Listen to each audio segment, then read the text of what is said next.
What if the greatest danger to love was not hatred, but jealousy? Imagine a powerful general, a devoted husband, and a love that seems strong enough to conquer the world. But behind the smiles, a deadly plan is taking shape. One lie, one whisper, one seed of doubt, and everything begins to fall apart. In William Shakespeare's timeless tragedy, love will be tested, trust will be destroyed, and jealousy will lead to devastating consequences. This is Othello, a story of love, betrayal, deception, and tragedy. So, without further delay, let's begin. ACTI, Cnei, Venice, a street.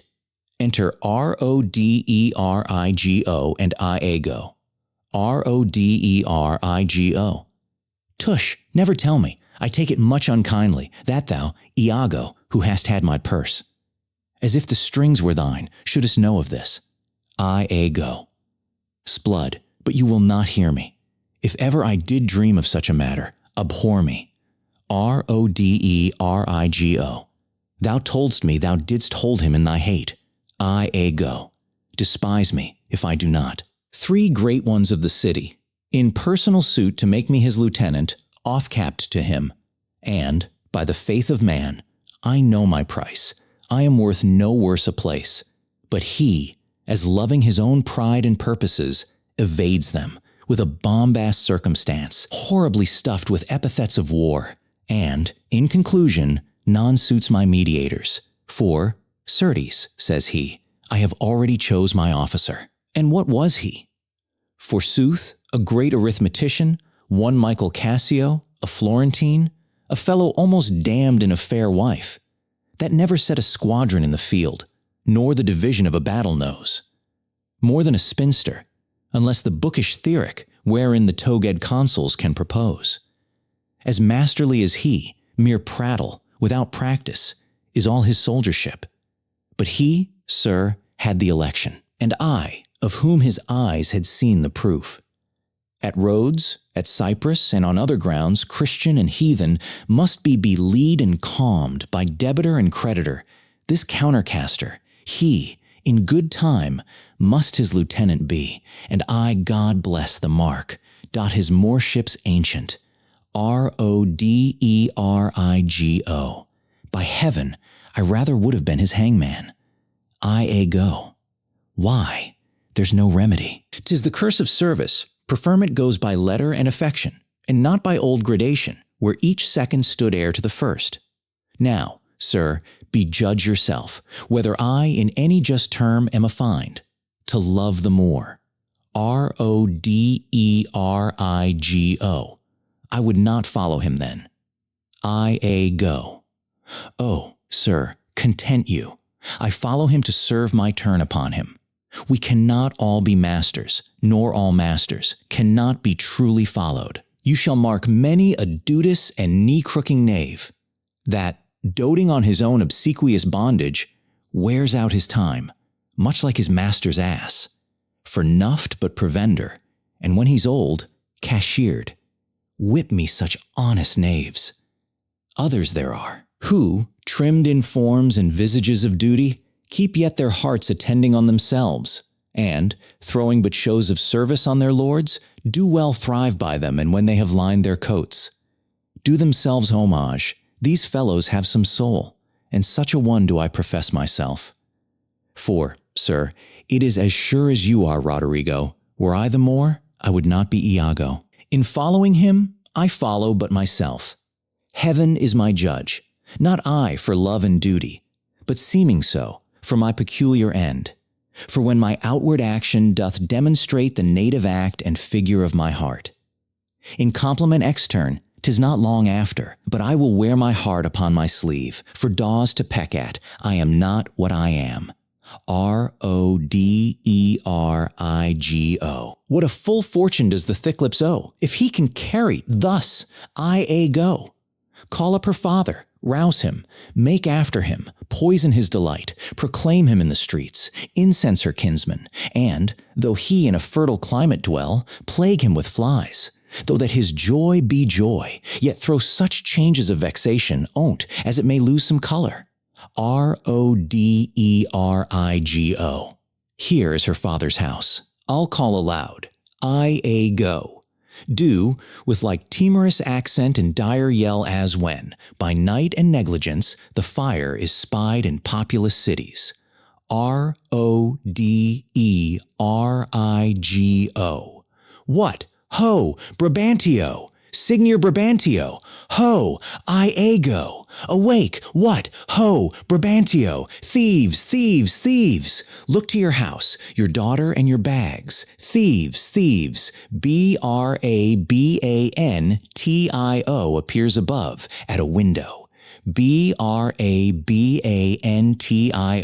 What is the reason of this terrible summons? What is the matter there? Roderigo. Signor, is all your family within? Iago. Are your doors locked? Brabantio. Why? Wherefore ask you this? Iago. Zounds, sir, you're robbed. For shame. Put on your gown. Your heart is burst. You have lost half your soul. Even now, very now, an old black ram is topping your white ewe. Arise, arise. Awake the snorting citizens with the bell, or else the devil will make a grandsire of you. Arise, I say. Brabantio. What, have you lost your wits? Roderigo. Most Reverend Signor, do you know my voice? Brabantio. Not I, what are you? Roderigo. My name is Roderigo. Brabantio. The worse are welcome. I have charged thee not to haunt about my doors. In honest plainness thou hast heard me say. My daughter is not for thee. And now, in madness, being full of supper and distempering draughts, upon malicious bravery, dost thou come. To start my quiet. Roderigo. Sir, sir, sir. Brabantio. But thou must needs be sure. My spirit and my place have in them power to make this bitter to thee. Roderigo. Patience, good sir. Brabantio. What tell'st thou me of robbing? This is Venice? My house is not a grange. Roderigo. Most grave Brabantio, in simple and pure soul I come to you. Iago. Zounds, sir, you are one of those that will not. Serve God, if the devil bid you. Because we come to do you service, and you think we are ruffians, you'll have your daughter covered with a Barbary horse. You'll have your nephews neigh to you. You'll have coursers for cousins and jennets for Germans. Brabantio. What profane wretch art thou? Iago. I am one, sir, that comes to tell you your daughter, and the more are now making the beast with two backs. Brabantio. Thou art a villain. Iago. You are .a, Senator. Brabantio. This thou shalt answer. I know thee, Roderigo. Roderigo. Sir, I will answer anything. But I beseech you, if 't be your pleasure and most wise consent, as partly I find it is that your fair daughter, at this odd even and dull watch of the night, transported, with no worse nor better guard, but with a knave of common hire, a gondolier, to the gross clasps of a lascivious Moor. If this be known to you and your allowance, we then have done you bold and saucy wrongs. But if you know not this, my manners tell me we have your wrong rebuke. Do not believe that, from the sense of all civility, I thus would play and trifle with your reverence. Your daughter, if you have not given her leave, I say again, hath made a gross revolt, tying her duty, beauty, wit, and fortunes in an extravagant and wheeling stranger, of here and everywhere. Straight satisfy yourself. If she be in her chamber or your house, let loose on me the justice of the state for thus deluding you. Brabantio. Strike on the tinder. Ho! Give me a taper! Call up all my people! This accident is not unlike my dream. Belief of it oppresses me already. Light! I say, light! Exit above. I go. Farewell, for I must leave you. It seems not meet, nor wholesome to my place, to be produced.a's. If I stay, I shall.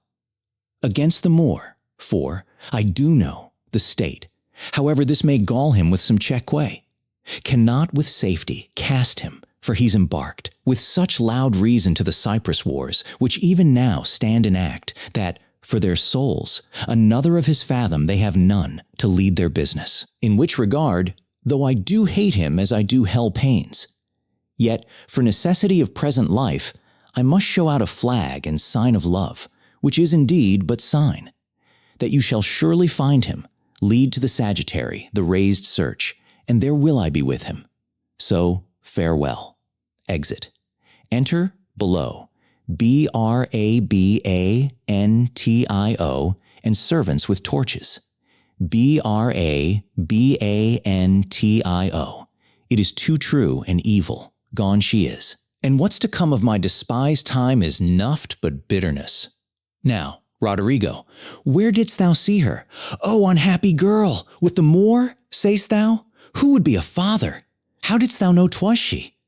Oh, she deceives me past thought. What said she to you? Get more tapers, raise all my kindred. Are they married, think you? Roderigo. Truly, I think they are. Brabantio. Oh, heaven! How got she out? O treason of the blood! Fathers, from hence trust not your daughters' minds by what you see them act. Is there not charms? By which the property of youth and maidhood may be abused? Have you not read, Roderigo, of some such thing? Roderigo? Yes, sir, I have indeed. Brabantio. Call up my brother. Oh, would you had her? Some one way, some another. Do you know where we may apprehend her and the Moor? Roderigo. I think I can discover him, if you please, to get good guard and go along with me. Brabantio. Pray you, lead on. At every house I'll call, I may command at most. Get weapons, ho, and raise some special officers of night. On, good Roderigo, I'll deserve your pains. Exeunt. Snee 2. Another street. Enter Othello, I go, and attendants with torches. I go. Though in the trade of war I have slain men, yet do I hold it very stuff of the conscience. To do no contrived murder, I lack iniquity. Sometimes to do me service, 9 or 10 times. I had thought to have yerked him here under the ribs. Othello, 'tis better as it is. I go. Nay, but he prated, and spoke such scurvy and provoking terms against your honor, that, with the little godliness I have, I did full hard forbear him. But I pray you, sir, are you fast married? Be assured of this, that the Magnifico is much beloved, and hath in his effect a voice potential. As double as the Duke's, he will divorce you, or put upon you what restraint and grievance the law, with all his might to enforce it on, will give him cable. Othello, let him do his spite. My services, which I have done the Signory, shall out-tongue his complaints. 'Tis yet to know, which, when I know that boasting is an honor, I shall promulgate I fetch my life and being from men of royal siege, and my demerits may speak unbonneted to as proud a fortune as this that I have reached, for no, Iago, but that I love the gentle Desdemona. I would not my unhoused free condition put into circumscription and confine, for the sea's worth. But look, what lights come yond? Iago. Those are the raised father and his friends. You were best, go in.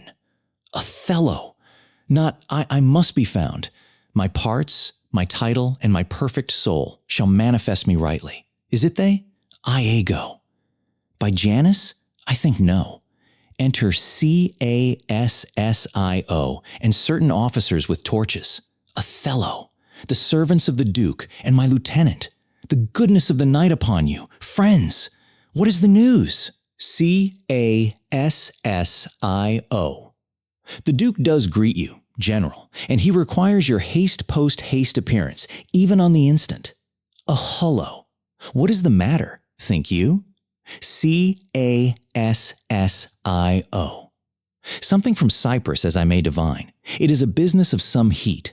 The galleys have sent a dozen sequent messengers this very night at one another's heels, and many of the consuls, raised and met, are at the Duke's already. You have been hotly called for, when, being not at your lodging to be found, the Senate hath sent about 3 several guests to search you out.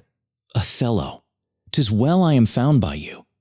I will but spend a word here in the house, and go with you. Exit. Cassio. Ancient, what makes he here? Go. Faith, he tonight hath boarded a land carrack. If it prove lawful prize, he's made forever. Cassio. I do not understand. Go. He's married. Cassio. To who? Re-enter Othello. Go. Marry, to Tum, Captain, will you go? Othello, have with you. Cassio. Here comes another troop to seek for you. Go. It is Brabantio. General, be advised. He comes to bad intent. Enter Brabantio, Roderigo, and officers with torches and weapons. Othello, holla, stand there. Roderigo. Signor, it is the Moor. Brabantio. Down with him, thief. They draw on both sides. Go. You, Roderigo. Come, sir, I am for you. Othello, keep up your bright swords, for the dew will rust them. Good Signor, you shall more command with years than with your weapons. Brabantio. O thou foul thief, where hast thou stowed my daughter? Damned as thou art, thou hast enchanted her. For I'll refer me to all things of sense. If she in chains of magic were not bound, whether a maid so tender, fair, and happy, so opposite to marriage that she shunned the wealthy curled darlings of our nation, would ever have, to incur a general mock, run from her guardage to the sooty bosom.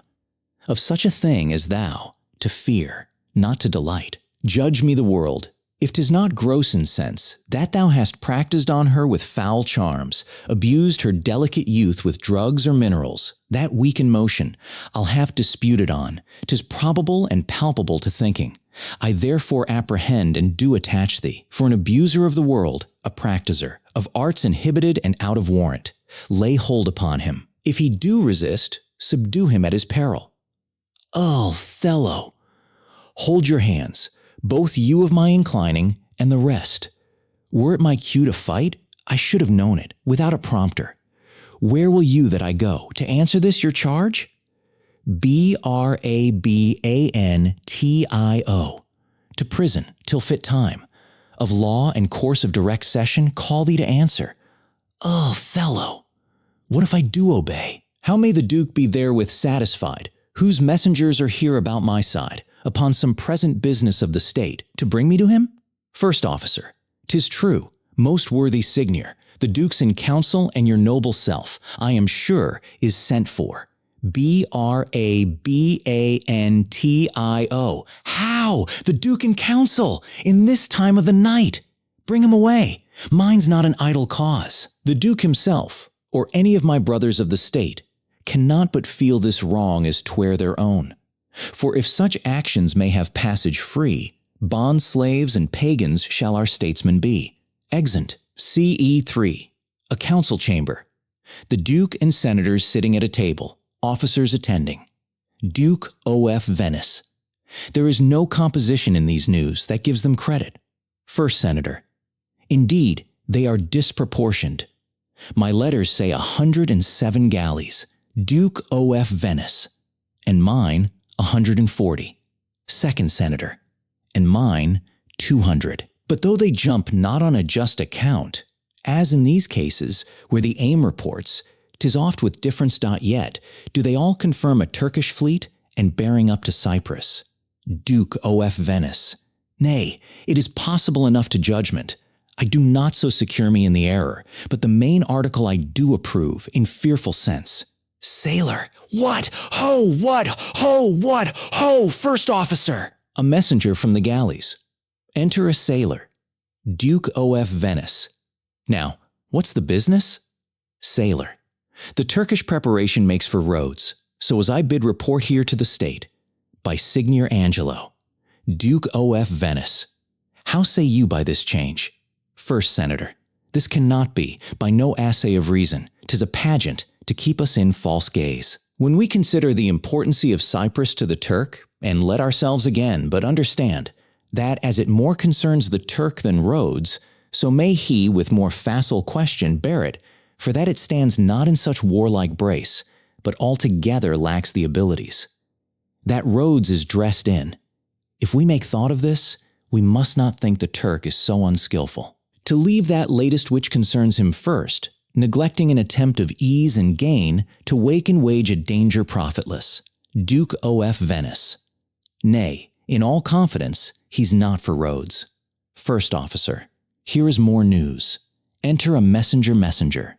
The Ottomites, reverend and gracious, steering with due course towards the Isle of Rhodes, have there enjoined them with an afterfleet. First Senator. So I thought. How many, as you guess? Messenger. Of 30 sail, and now they do rest 'em. Their backward course, bearing with frank appearance their purposes towards Cyprus. Signor Montano, your trusty and most valiant servitor, with his free duty recommends you thus, and prays you to believe him. Duke O.F. Venice. 'Tis certain, then, for Cyprus. Marcus Luchicos, is not he in town? First Senator. He's now in Florence. Duke O.F. Venice. Write from us to him, post haste dispatch. First Senator. Here comes Brabantio and the valiant Moor. Enter Brabantio, Othello, Iago, Roderigo, and officers. Duke O.F. Venice. Valiant Othello, we must straight employ you against the general enemy Ottoman. To Brabantio. I did not see you. Welcome, gentle Signor. We lacked your counsel and your help tonight. Brabantio. So did I yours. Good your grace, pardon me, neither my place nor aught I heard of business hath raised me from my bed, nor doth the general care take hold on me for my particular grief, is of so floodgate and o'erbearing nature that it engluts and swallows other sorrows, and it is still itself. Duke O.F. Venice. Why, what's the matter? Brabantio. My daughter! Oh, my daughter! Duke O.F. Venice. Dead? Brabantio. To me, she is abused, stolen from me, and corrupted. By spells and medicines bought of mountebanks, for nature so preposterously to err, being not deficient, blind, or lame of sense, sans witchcraft could not. Duke O.F. Venice. Whoe'er he be that in this foul proceeding hath thus beguiled your daughter of herself, and you of her, the bloody book of law, you shall yourself read in the bitter letter. After your own sense, yea, though our proper son stood in your action. Brabantio. Humbly I thank your grace. Here is the man, this Moor, whom now, it seems, your special mandate for the state affairs hath hither brought. Duke O.F. Venice, we are very sorry for it. Duke O.F. Venice. What, in your own part, can you say to this? Brabantio. Nothing, but this is so. Othello, most potent, grave, and reverend signors, my very noble and approved good masters, that I have ta'en away this old man's daughter. It is most true. True, I have married her, the very head and front of my offending. Hath this extent, no more. Rude am I in my speech, and little blessed with the soft phrase of peace.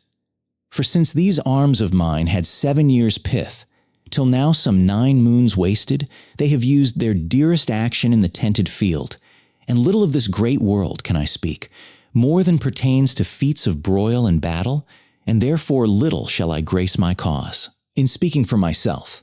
Yet, by your gracious patience, I will a round unvarnished tale deliver. Of my whole course of love, what drugs, what charms, what conjuration, and what mighty magic, for such proceeding I am charged withal, I won his daughter. Brabantio, a maiden never bold, of spirit so still and quiet that her motion blushed at herself, and she, in spite of nature, of years, of country, credit, everything, to fall in love with what she feared to look on. It is a judgment maimed and most imperfect. That will confess perfection, so could err against all rules of nature, and must be driven to find out practices of cunning hell why this should be.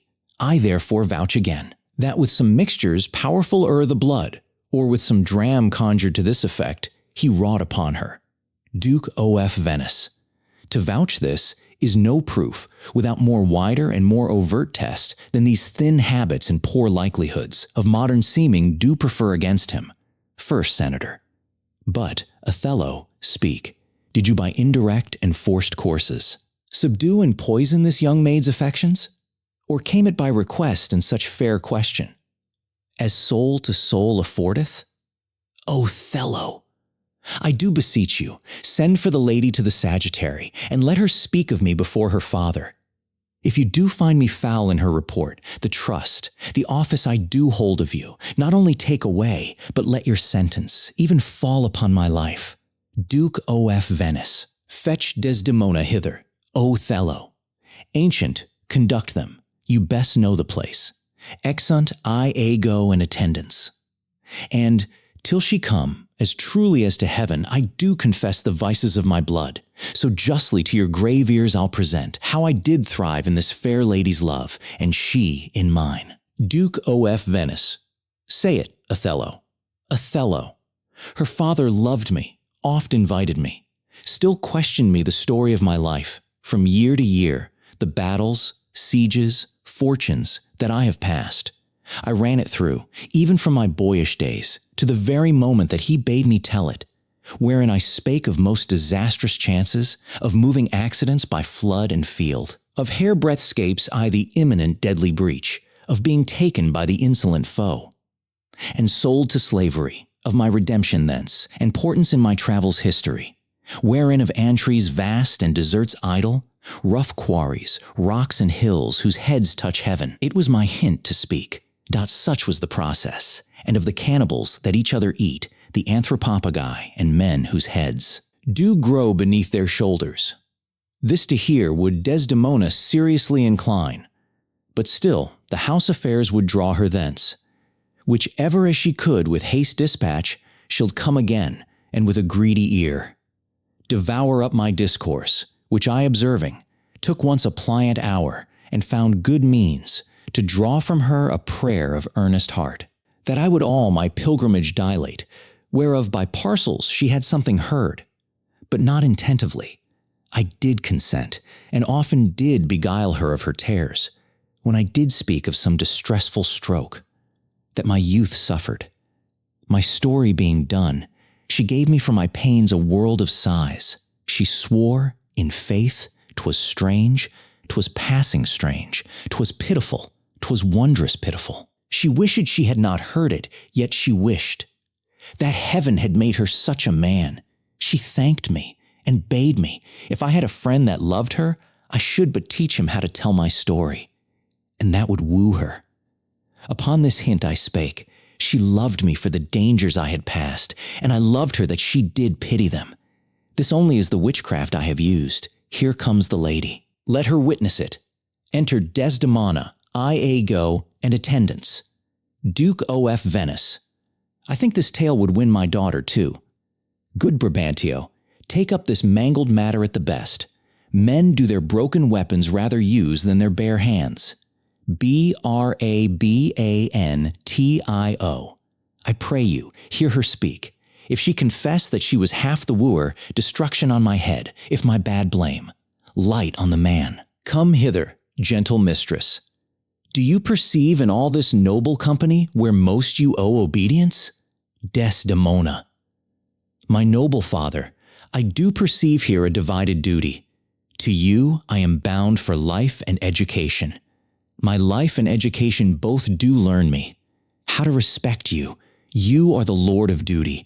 I am hitherto your daughter, but here's my husband, and so much duty as my mother showed. To you, preferring you before her father, so much I challenge that I may profess due to the more, my lord. Brabantio. God bewie you. I have done. Please it your grace, on to the state affairs. I had rather to adopt a child than get it. Come hither, more. I here do give thee that with all my heart, which, but thou hast already, with all my heart I would keep from thee. For your sake, Jewel, I am glad at soul I have no other child. For thy escape would teach me tyranny, to hang clogs on them. I have done, my lord. Duke of Venice, let me speak like yourself, and lay a sentence, which, as a grise or step, may help these lovers into your favor. When remedies are past, the griefs are ended. By seeing the worst, which late on hopes depended. To mourn a mischief that is past and gone is the next way to draw new mischief on. What cannot be preserved when fortune takes patience her injury a mockery makes. The robbed that smiles steals something from the thief. He robs himself that spends a bootless grief. Brabantio. So let the Turk of Cyprus us beguile. We lose it not, so long as we can smile. He bears the sentence well that nothing bears, but the free comfort which from thence he hears, but he bears both the sentence and the sorrow, that, to pay grief, must of poor patience borrow. These sentences, to sugar or to gall, being strong on both sides, are equivocal, but words are words I never yet did hear. That the bruised heart was pierced through the ear. I humbly beseech you, proceed to the affairs of state. Duke of Venice. The Turk with a most mighty preparation makes for Cyprus. Othello, the fortitude of the place is best known to you, and though we have there a substitute of most allowed sufficiency, yet opinion, a sovereign mistress of effects, throws a more safer voice on you. You must therefore be content to slubber the gloss of your new fortunes with this more stubborn and boisterous expedition. Othello, the tyrant custom, most grave senators, hath made the flinty and steel couch of war, my thrice-driven bed of down. I do Agnes, a natural and prompt alacrity. I find in hardness, and do undertake, these present wars against the Ottomites. Most humbly, therefore, bending to your state, I crave fit disposition for my wife. Due reference of place and exhibition, with such accommodation and besort as levels with her breeding. Duke of Venice. If you please, beat at her father's. Brabantio.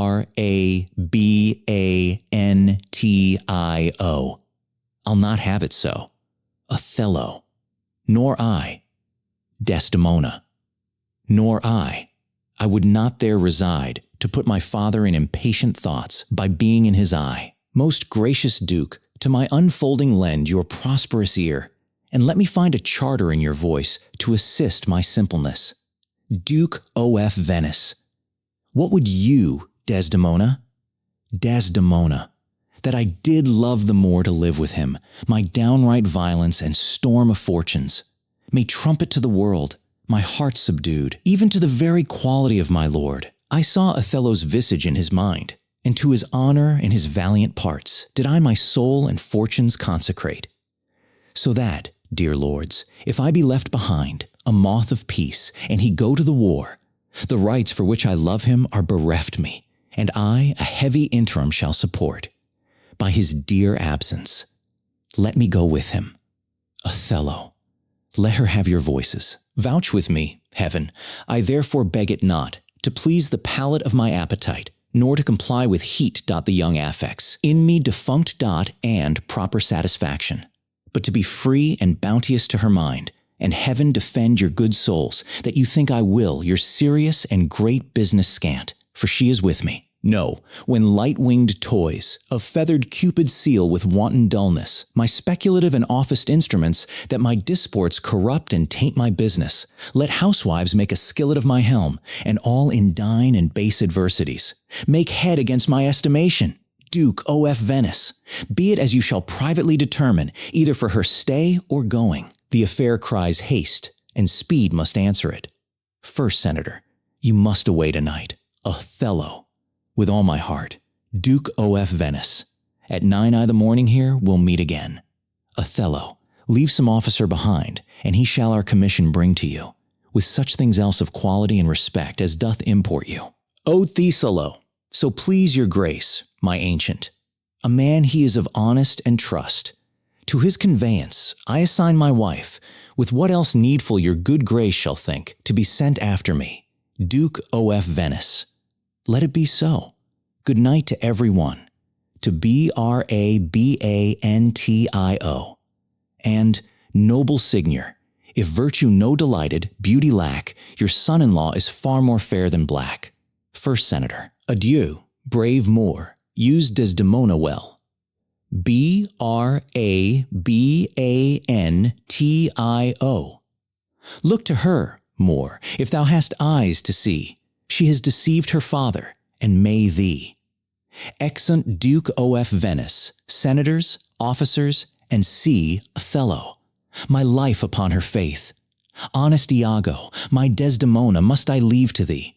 I prithee, let thy wife attend on her, and bring them after in the best advantage. Come, Desdemona, I have but an hour. Of love, of worldly matters and direction, to spend with thee, we must obey the time. Exeunt Othello and Desdemona, Roderigo, Iago, Iago. What sayst thou, noble heart?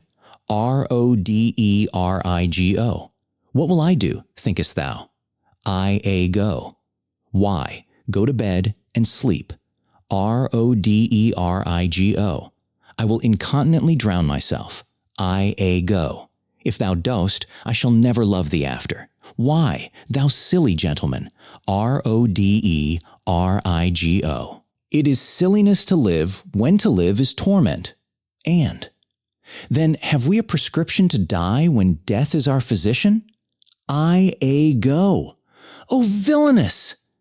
I have looked upon the world for 4 times 7 years, and since I could distinguish betwixt a benefit and an injury, I never found man that knew how to love himself.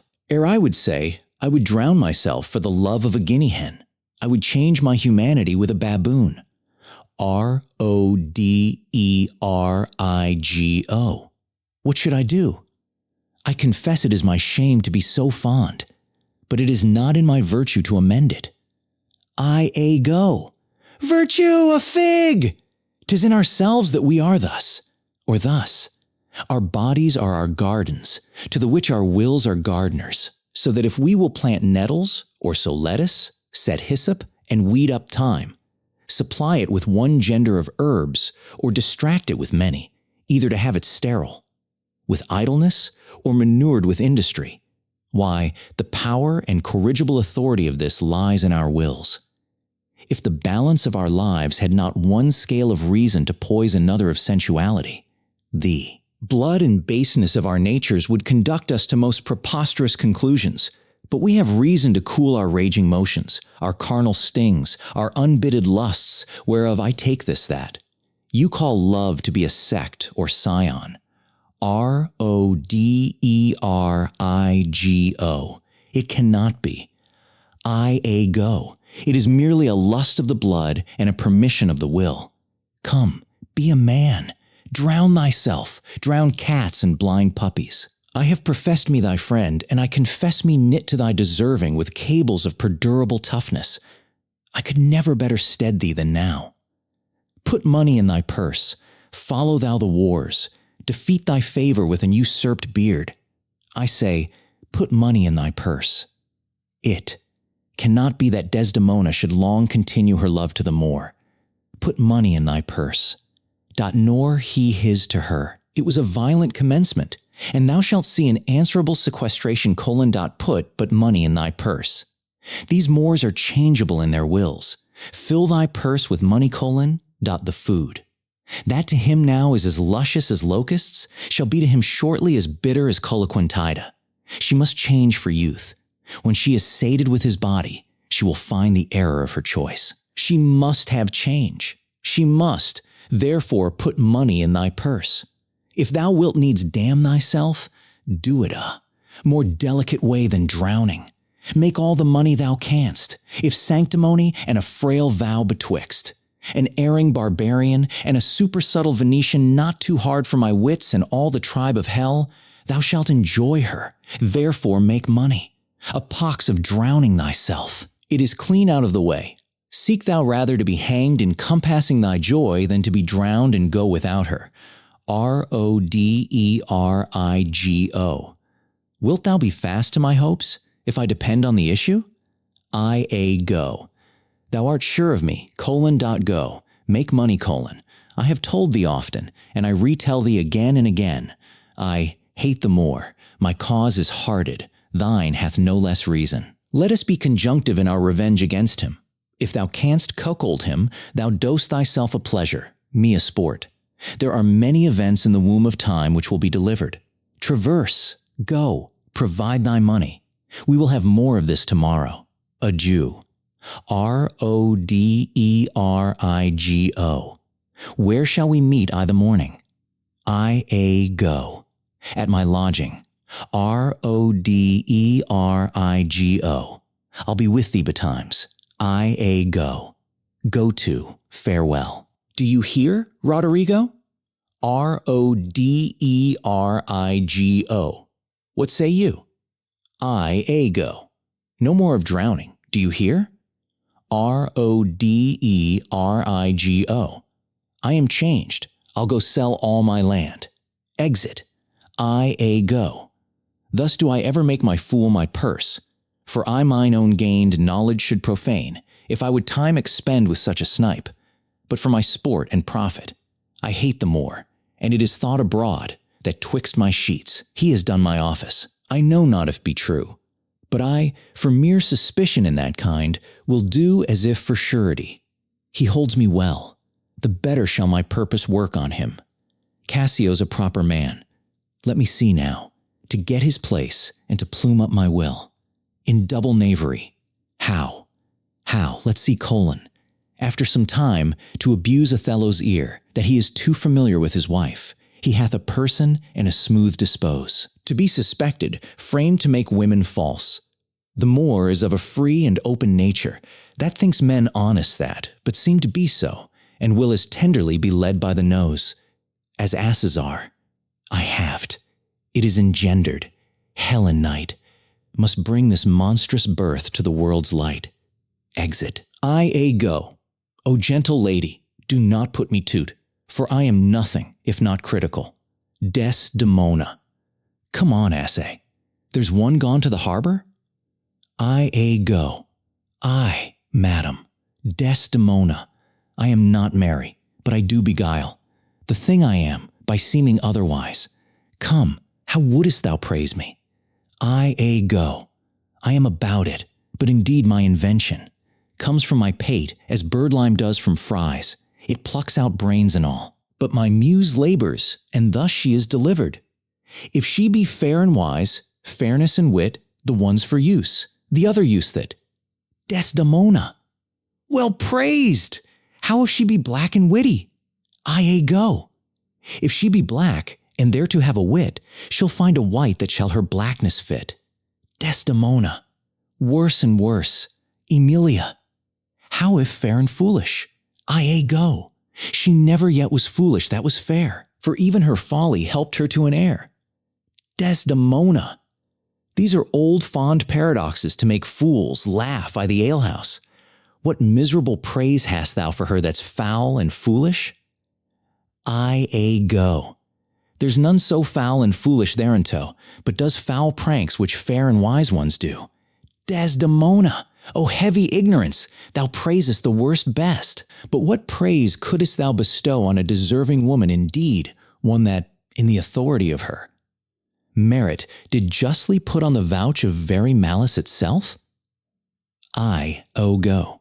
She that was ever fair and never proud, had tongue at will and yet was never loud, never lacked gold and yet went never gay, fled from her wish and yet said, now I may. She that being angered, her revenge being nigh, bade her wrong stay and her displeasure fly. She that in wisdom never was so frail, to change the cod's head for the salmon's tail. She that could think and ne'er disclose her mind, see suitors following and not look behind. She was a wight, if ever such wight were. Desdemona. To do what? Go. To suckle fools and chronicle small beer. Desdemona. O most lame and impotent conclusion.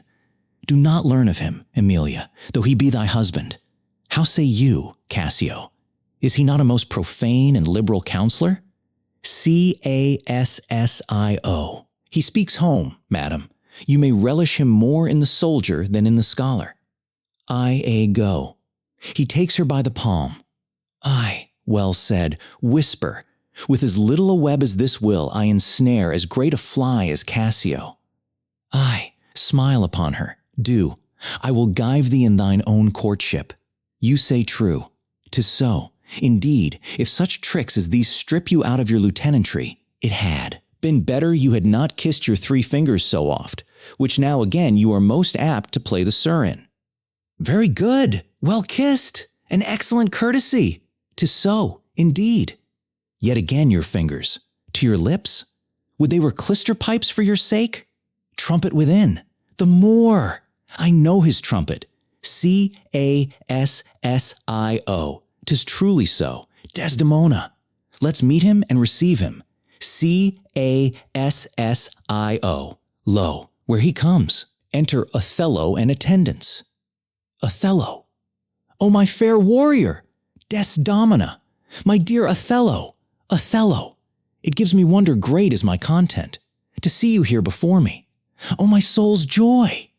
If after every tempest come such calms, may the winds blow till they have wakened death, and let the laboring bark climb hills of seas Olympus high and duck again as low, as hells from heaven. If it were now to die, 'twere now to be most happy, for, I fear, my soul hath her content so absolute, that not another comfort like to this succeeds in unknown fate. Desdemona.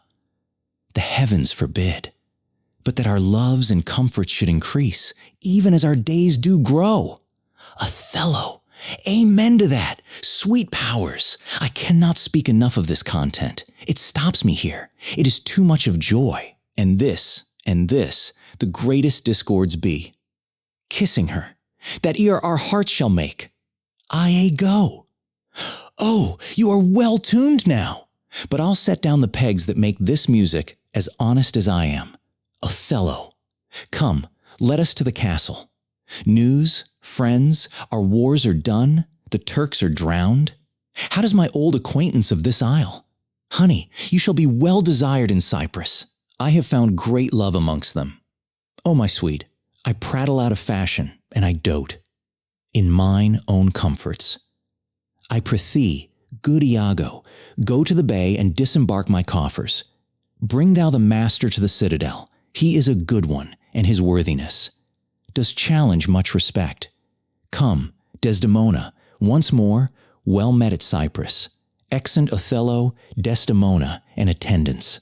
Go. Do thou meet me presently at the harbor. Come hither, if thou be'st valiant. As, they say, base men being in love have then a nobility in their natures more than is native to them. List me. The lieutenant tonight watches on the court of. Guard : first, I must tell thee this. Desdemona is directly in love with him. Roderigo. With him? Why? 'Tis not possible. Iao. Lay thy finger thus, and let thy soul be instructed. Mark me with what violence she first loved the Moor, but for bragging and telling her fantastical lies. And will she love him still for prating? Let not thy discreet heart think it. Her eye must be fed, and what delight shall she have to look on thee? Devil? When the blood is made dull with the act of sport, there should be, again, to inflame it, and to give satiety a fresh appetite, loveliness and favor, sympathy in years, manners and beauties, all which the Moor is defective in. Now, for want of these required conveniences, her delicate tenderness will find itself abused, begin to heave the gorge, disrelish and abhor the Moor. Very nature will instruct her in it and compel her to some second. Choice. Now, sir, this granted, as it is a most pregnant and unforced position, who stands so eminent in the degree of this fortune as Cassio does? A knave very voluble, no further conscionable than in putting on the mere form of. Civil and humane seeming, for the better compassing of his salt and most hidden loose affection? Why? None. Why? None. A slipper and subtle knave, a finder of occasions, that has an eye can stamp and counterfeit advantages, though true advantage never present itself, a devilish knave. Besides, thee, knave is handsome, young, and hath all those requisites in him that folly and green minds look after, a pestilent complete knave, and the woman hath found him already. Roderigo. I cannot believe that in her, she's full of most blessed condition. Go. Blessed fig's end! The wine she drinks is made of grapes. If she had been blessed, she would never have loved the Moor. Blessed pudding! Didst thou not see her paddle with the palm of his hand? Didst not mark that? Roderigo. Yes, that I did, but that was but courtesy. Go. Lechery, by this hand, an index and obscure prologue to the history of lust and foul thoughts. They met, so near with their lips that their breaths embraced together. Villainous thoughts, Roderigo! When these mutualities so marshal the way, hard at hand comes the master and main exercise, the incorporate conclusion. Go. Sir, he is rash and very sudden in choler, and haply may strike at you. Provoke him, that he may. For even out of that will I cause these of Cyprus to mutiny, whose qualification shall come into no true taste again but by the displanting of Cassio. So shall you have a shorter journey to your desires by. The means I shall then have to prefer them, and the impediment most profitably removed, without the which there were no expectation of our prosperity. Roderigo. I will do this, if I can bring it to any opportunity. Go. I warrant thee. Meet me by and by at the citadel. I must fetch his necessaries ashore. Farewell. Roderigo. Adieu. Exit Go. That Cassio loves her, I do well believe it. That she loves him, 'tis apt, and of great credit. The Moor, howbeit that I endure him not, is of a constant, loving, noble nature, and I dare think he'll prove to Desdemona a most dear husband. Now, I do love her too, not out of absolute lust, though peradventure I stand accountant for his greatest sin, but partly led to die at my revenge. For that I do suspect the lusty Moor hath leaped into my seat, the thought whereof doth, like a poisonous mineral, gnaw my inwards, and nothing can or shall content my soul, till I am evened with him, wife for wife, or failing so, yet that I put the Moor, at least into a jealousy so strong. That judgment cannot cure. Which thing to do, if this poor trash of Venice, whom I trash, for his quick hunting, stand the putting on, I'll have our Michael Cassio on the hip, abuse him to the Moor in the rank garb. For I fear Cassio with my nightcap too. Make the Moor thank me, love me, and reward me, for making him egregiously an ass, and practising upon his peace and quiet, even to madness. 'Tis here, but yet confused. Knavery's plain face is never seen tin used. Exit. Scene Ni 2. A street. A street. Enter a herald with a proclamation. People following. Herald.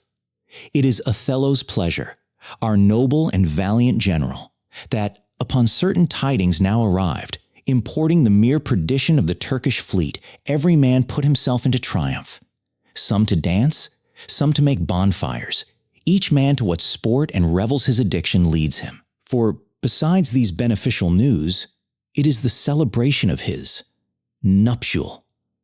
So much was his pleasure should be proclaimed. All offices are open, and there is full liberty of feasting from this present hour of 5 till the bell have tolled 11. Heaven bless the Isle of Cyprus and our noble general, Othello, exeunt, Sne 3-3, a hall in the castle. Enter Othello, Desdemona, Cassio, and attendants. Othello. Good Michael, look you to the guard tonight. Let's teach ourselves that honorable stop, not to outsport discretion. Cassio. Iago hath direction what to do, but notwithstanding, with my personal eye will I look to't. Othello. Iago is most honest. Michael, good night. Tomorrow with your earliest, let me have speech with you. To Demona. Come, my dear love, the purchase made, the fruits are to ensue. That profit's yet to come tween me and you. Good night. Exeunt Othello, Desdemona, and attendants enter Iago. Cassio. Welcome, Iago. We must to the watch. Iago. Not this hour, Lieutenant. 'Tis not yet 10 of the clock. Our general cast us thus early for the love of his Desdemona, who let us not therefore blame, he hath not yet made wanton the night with her, and she is sport for Jove. Cassio. She's a most exquisite lady. Iago. And I'll warrant her, fun of game. Cassio. Indeed, she's a most fresh and delicate creature. Iago. What an eye she has! Methinks it sounds a parley of provocation. Cassio.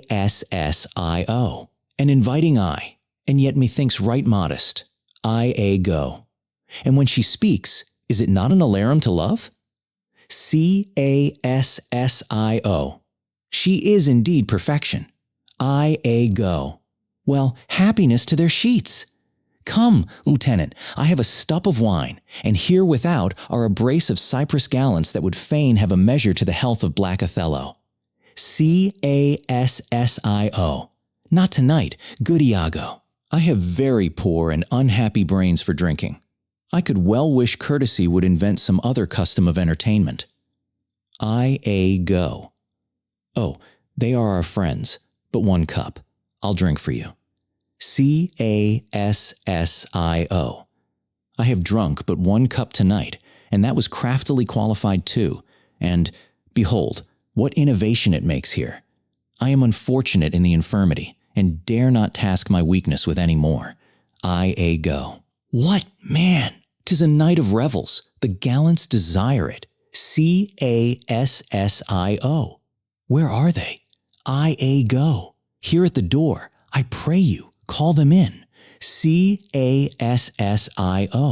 I'll do't, but it dislikes me. Exit. Iago.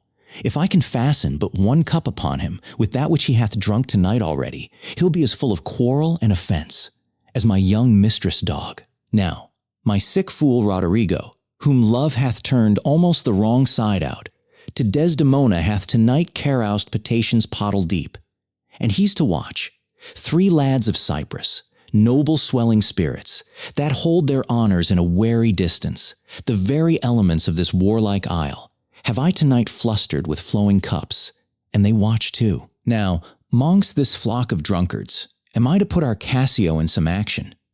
That may offend the isle dot, but here they come. If consequence do but approve my dream, my boat sails freely, both with wind and stream. Re-enter Cassio, with him Montano, and gentlemen, servants following with wine. Cassio. 'Fore God, they have given me a rouse already. Montano. Good faith, a little one, not past a pint, as I am a soldier. Iago. Some wine, ho! Sings, and let me the cannikin clink, clink, and let me the cannikin clink. A soldier's a man, a life's but a span. Why, then, let a soldier drink? Some wine, boys.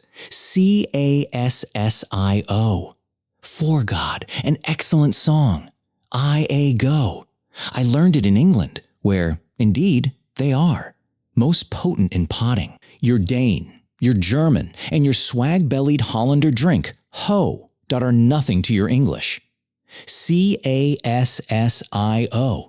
Is your Englishman so expert in his drinking? Go. Why? He drinks you, with facility, your Dane dead drunk. He sweats not to overthrow your Almain. He gives your Hollander a vomit, ere the next pottle can be filled. Cassio. To the health of our general. Montano. I am for it, Lieutenant, and I'll do you justice. Go. O sweet England! King Stephen was a worthy peer. His breeches cost him but a crown. He held them sixpence all too dear. With that he called the tailor loan. He was a wight of high renown, and thou art but of low degree. 'Tis pride that pulls the country down. Then take thine auld cloak about thee. Some wine, ho! Cassio. Why? This is a more exquisite song than the other. Go. Will you hear it again? Cassio. No, for I hold him to be unworthy of his place that does those things. Well, God's above all, and there. Be souls must be saved, and there be souls must not be saved. Go. It's true, good Lieutenant. Cassio. For mine own part, no offense to the general, nor any man of quality, I hope to be saved. Go. And so do I too, Lieutenant. Cassio. But by your leave, not before me, the lieutenant is to be saved before the ancient. Let's have no more of this. Let's to our affairs dot. Forgive us our sins. Gentlemen, let's look to our business. Do not think, gentlemen. I am drunk. This is my ancient. This is my right hand, and this is my left. I am not drunk now. I can stand well enough and speak well enough. All. Excellent well. Cassio. Why? Very well then. You must not think then that I am drunk. Exit. Montano. To the platform, masters. Come, let's set the watch. Go. You see this fellow that is gone before. He is a soldier fit to stand by Caesar, and give direction, and do but see his vice. 'Tis to his virtue a just equinox, the one as long as the other. 'Tis pity of him. I fear the trust Othello puts him in.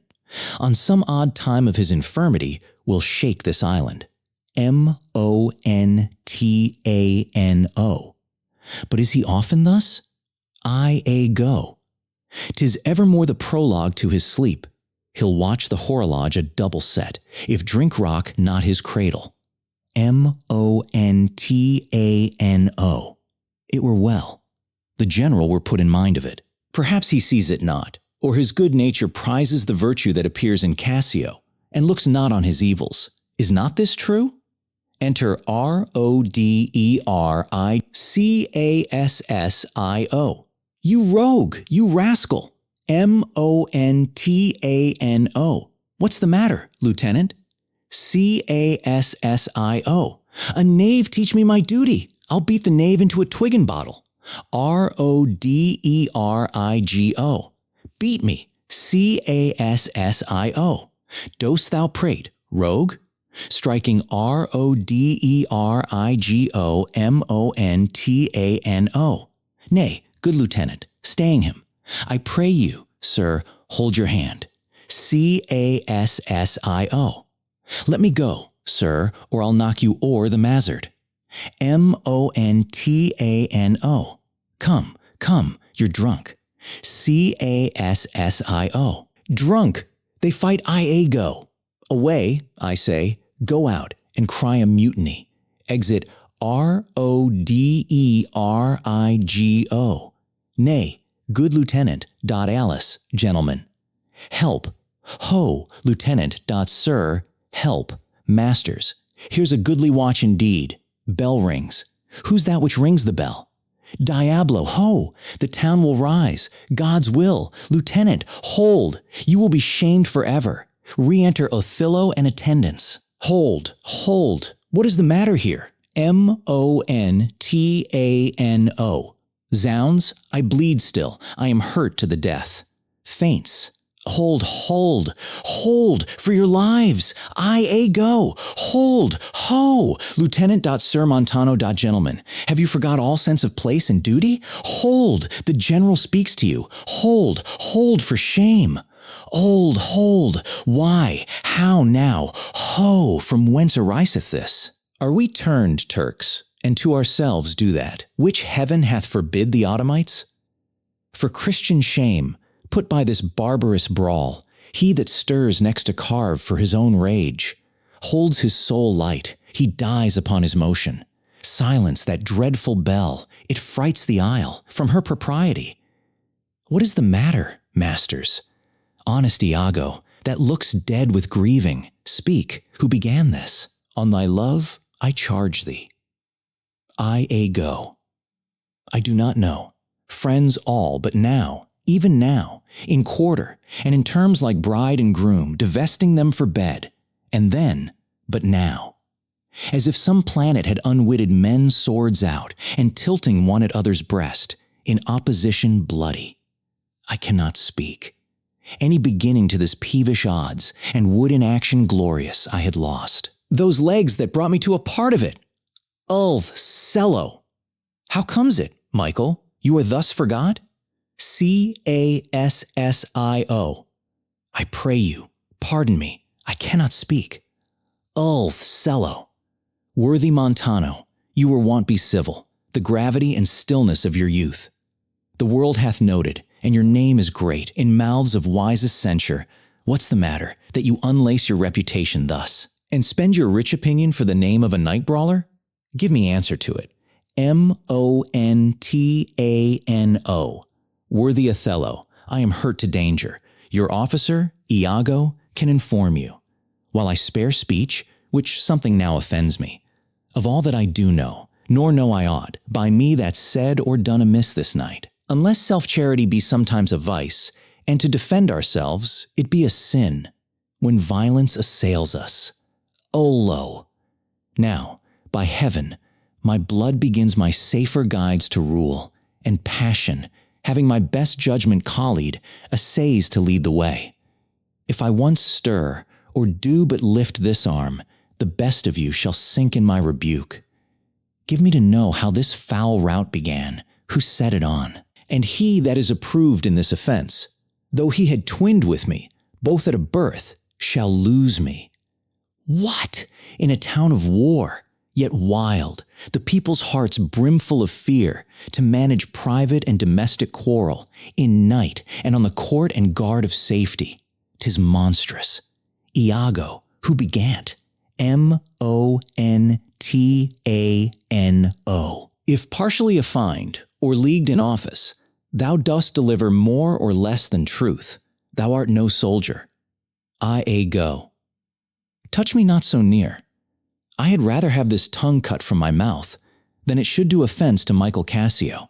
Yet I persuade myself to speak the truth. Shall nothing wrong him. Thus it is, General. Montano and myself being in speech, there comes a fellow crying out for help, and Cassio following him with determined sword to execute upon him. Sir, this gentleman steps into Cassio and entreats his pause. Myself the crying fellow did pursue, lest by his clamor.a's it so fell out. The town might fall in fright. He, swift of foot, outran my purpose, and I returned the rather, for that I heard the clink and fall of swords, and Cassio high in oath, which till tonight, I ne'er might say before, when I came back. For this was brief, I found them close together, at blow and thrust, even as again they were, when you yourself did part them. More of this matter cannot I report, but men are men, the best sometimes forget. Though Cassio did some little wrong to him, as men in rage strike those that wish them best, yet surely Cassio, I believe, received. From him that fled some strange indignity, which patience could not pass. Othello. I know, Iago, thy honesty and love doth mince this matter, making it light to Cassio. Cassio, I love thee, but never more be officer of mine. Re-enter Desdemona, attended. Look, if my gentle love be not raised up, I'll make thee an example. Desdemona, What's the matter? Othello! All's well now, sweeting. Come away to bed. Sir, for your hurts, myself will be your surgeon. Lead him off. To Montano, who is led off. Iago, look with care about the town, and silence those whom this vile brawl distracted. Come, Desdemona, 'tis the soldier's life, to have their balmy slumbers waked with strife. Exeunt all but Iago and Cassio. Iago. What? Are you hurt, Lieutenant? Cassio. I, past all surgery. Iago. Marry, heaven forbid. Cassio. Reputation, reputation, reputation. Oh, I have lost my reputation. I have lost the immortal part of myself, and what remains is bestial. My reputation, Iago, my reputation, Iago. As I am an honest man, I thought you had received some bodily wound. There is more sense in that than in reputation. Reputation is an idle and most false imposition, oft got without merit and lost without deserving. You have lost no reputation at all, unless you repute yourself such a loser. What man? There are ways to recover the general again. You are but now cast in his mood, a punishment more in policy than in malice, even so as one would beat his offenseless dog to affright an imperious lion. Sue, to him again, and he's yours. Cassio. I will rather sue to be despised than to deceive so good a commander with so slight, so drunken, and so indiscreet an officer. Drunk? And speak parrot? And squabble? Swagger? Swear? And discourse fustian with one's own shadow? O thou invisible spirit of wine, if thou hast no name to be known by, let us call thee devil. Iago. What was he that you followed with your sword? What had he done to you? Cassio. I know not. Iago. Is't possible? Cassio.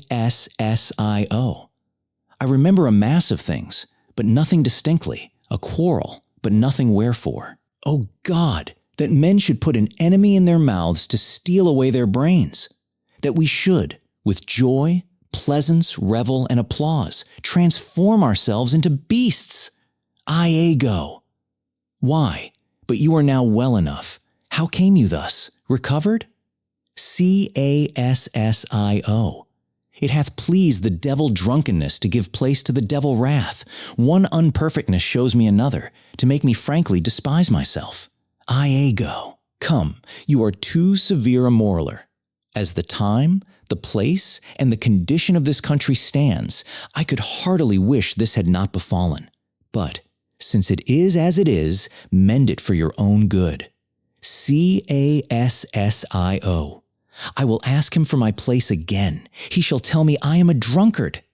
Had I as many mouths as Hydra, such an answer would stop them all. To be now a sensible man, by and by a fool, and presently a beast. Oh, strange! Every inordinate cup is unblessed, and the ingredient is a devil. Iago. Come, come. Good wine is a good familiar creature, if it be well used. Exclaim no more against it. And, good lieutenant, I think you think I love you. Cassio. I have well approved it, sir. I drunk. Iago. You or any man living may be drunk. At a time, man. I'll tell you what you shall do. Our general's wife is now the general. May say so in this respect, for that he hath devoted and given up himself to thee. Contemplation, mark, and denotement of her parts and graces. Confess yourself freely to her, importune, her help to put you in your place again. She is of so free, so kind, so apt, so blessed a disposition. She holds it a vice in her goodness not to do more than she is requested. Iago. And what's he then that says I play the villain? When this advice is free, I give, and honest, probable to thinking, and indeed the course. To win the more again? For 'tis most easy the inclining Desdemona to subdue. In any honest suit, she's framed as fruitful as the free elements, and then for her. To win the more we're to renounce his baptism, all seals and symbols of redeemed sin, his soul is so enfettered to her love that she may make, unmake, do what she list, even as her appetite shall play the god, with his weak function. How am I then a villain to counsel Cassio to this parallel course directly to his good?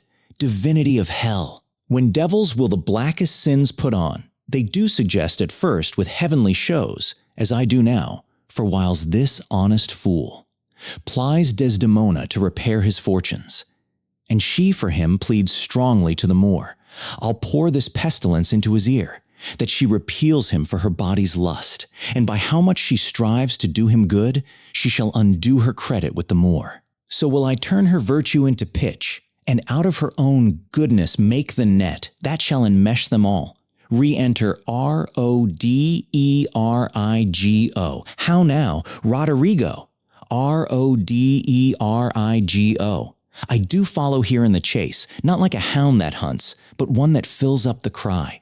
My money is almost spent. I have been tonight exceedingly well, cudgeled, and I think the issue will be, I shall have so much experience for my pains, and so, with no money at all and a little more wit, return again to Venice. I go. How poor are they that have not patience? What wound did ever heal but by degrees? Thou know'st we work by wit and not by witchcraft, and wit depends on dilatory time. Does not go well. Cassio hath beaten thee, and thou, by that small hurt, hast cashiered Cassio. Though other things grow fair against the sun, yet fruits that blossom first will first be ripe. Content thyself a while. By the mass, 'tis morning. Pleasure and action make the hours seem short. Retire thee. Go where thou art billeted. Away, I say, thou shalt no more hereafter. Nay, get thee gone. Exit Roderigo. 2 things are to be done. My wife must move for Cassio to her mistress. I'll set her on. Myself the while to draw the Moor apart, and bring him jump when he may Cassio find soliciting his wife. Aye, that's the way. Dull not device by coldness and delay. Exit. ACT 3. SESESSAM. Before the castle. Enter CASSIO and some musicians. CASSIO. Masters, play here. I will content your pains. Something that's brief, and bid good morrow, general, music. Enter clown. Clown. Why, masters, have your instruments been in Naples, that they speak I the nose thus? First musician, how? Sir, how? Clown. Are these, I pray you, wind instruments? First musician. Marry, are they, sir? Clown. Oh, thereby hangs a tale. First musician. Whereby hangs a tale, sir? Clown. Marry, sir, by many a wind instrument that I know. But, masters, here's money for you, and the general so likes your music that he desires you, for love's sake, to make no more noise with it. First musician. Well, sir, we will not. Clown. If you have any music that may not be heard, toot again. But, as they say to hear music, the general does not greatly care. First musician. We have none such, sir. Clown. Then put up your pipes in your bag, for I'll away. Go. Vanish into air. Away. Exeunt musicians. CASSIO. Dost thou hear, my honest friend? Clown. No, I hear not your honest friend. I hear you. CASSIO. Prithee, keep up thy quillets. There's a poor piece of gold for thee. If the gentlewoman that attends the general's wife be stirring, tell her there's. One Cassio entreats her a little favor of speech. Wilt thou do this? Clown. She is stirring, sir. If she will stir hither, I shall seem to notify unto her. CASSIO. Do, good my friend. Exit clown enter Iago. In happy time, Iago. Iago. You have not been abed, then? CASSIO. Why? No, the day had broke. Before we parted, I have made bold, Iago, to send in to your wife, my suit to her. Is that she will to virtuous Desdemona procure me some access. Go. I'll send her to you presently, and I'll devise a mean to draw the more out of the way, that your converse and business may be more free. Cassio. I humbly thank you for it. Exit Iago. I never knew. A Florentine more kind and honest. Enter Emilia. Emilia. Good morrow, good lieutenant. I am sorry for your displeasure, but all will sure be well. The general and his wife are talking of it, and she speaks for you stoutly. The Moor replies that he you hurt is of great fame in Cyprus and great affinity, and that in wholesome wisdom he might not but refuse you. But he protests he loves you and needs no other suitor but his likings, to take the safest occasion by the front to bring you in again. Cassio. Yet, I beseech you, if you think fit, or that it may be done, give me advantage of some brief discourse with Desdemona alone. Emilia. Pray you, come in. I will bestow you where you shall have time to speak your bosom freely. Cassio. I am much bound to you. Exeunt. Scene 2. A room in the castle. Enter Othello, Iago, and gentlemen. Othello. These letters give Iago to the pilot, and by him do my duties to the Senate. That done, I will be walking on the works. Repair there to me. Iago. Well, my good lord, I'll do't. Othello. This fortification, gentlemen, shall we seat? Gentlemen, will wait upon your lordship. Exeunt. Scene 3. The garden of the castle. Enter Desdemona, Cassio, and Emilia. Desdemona. Be thou assured, good Cassio, I will do all my abilities in thy behalf. Emilia. Good madam, do.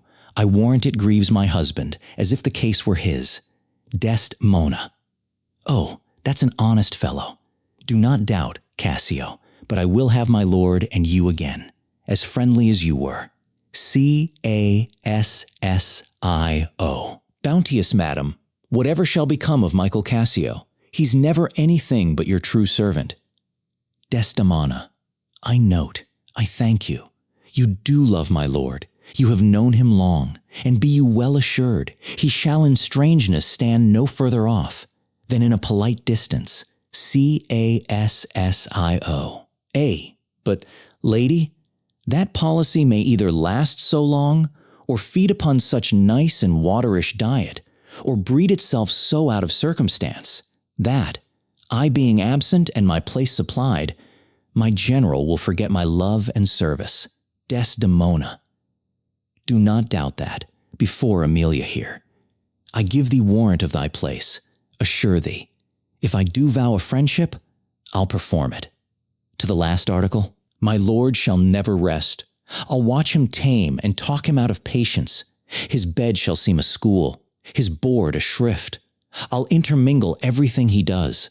With Cassio's suit, therefore be merry, Cassio, for thy solicitor shall rather die than give thy cause away. Emilia. Madam, here comes my lord. Cassio. Madam, I'll take my leave. Desdemona. Why, stay, and hear me speak. Cassio. Madam, not now. I am very ill at ease, unfit for mine own purposes. Desdemona. Well, do your discretion. Exit Cassio. Enter Othello and Iago. Iago! Ha! I like not that. Othello. What dost thou say? Iago.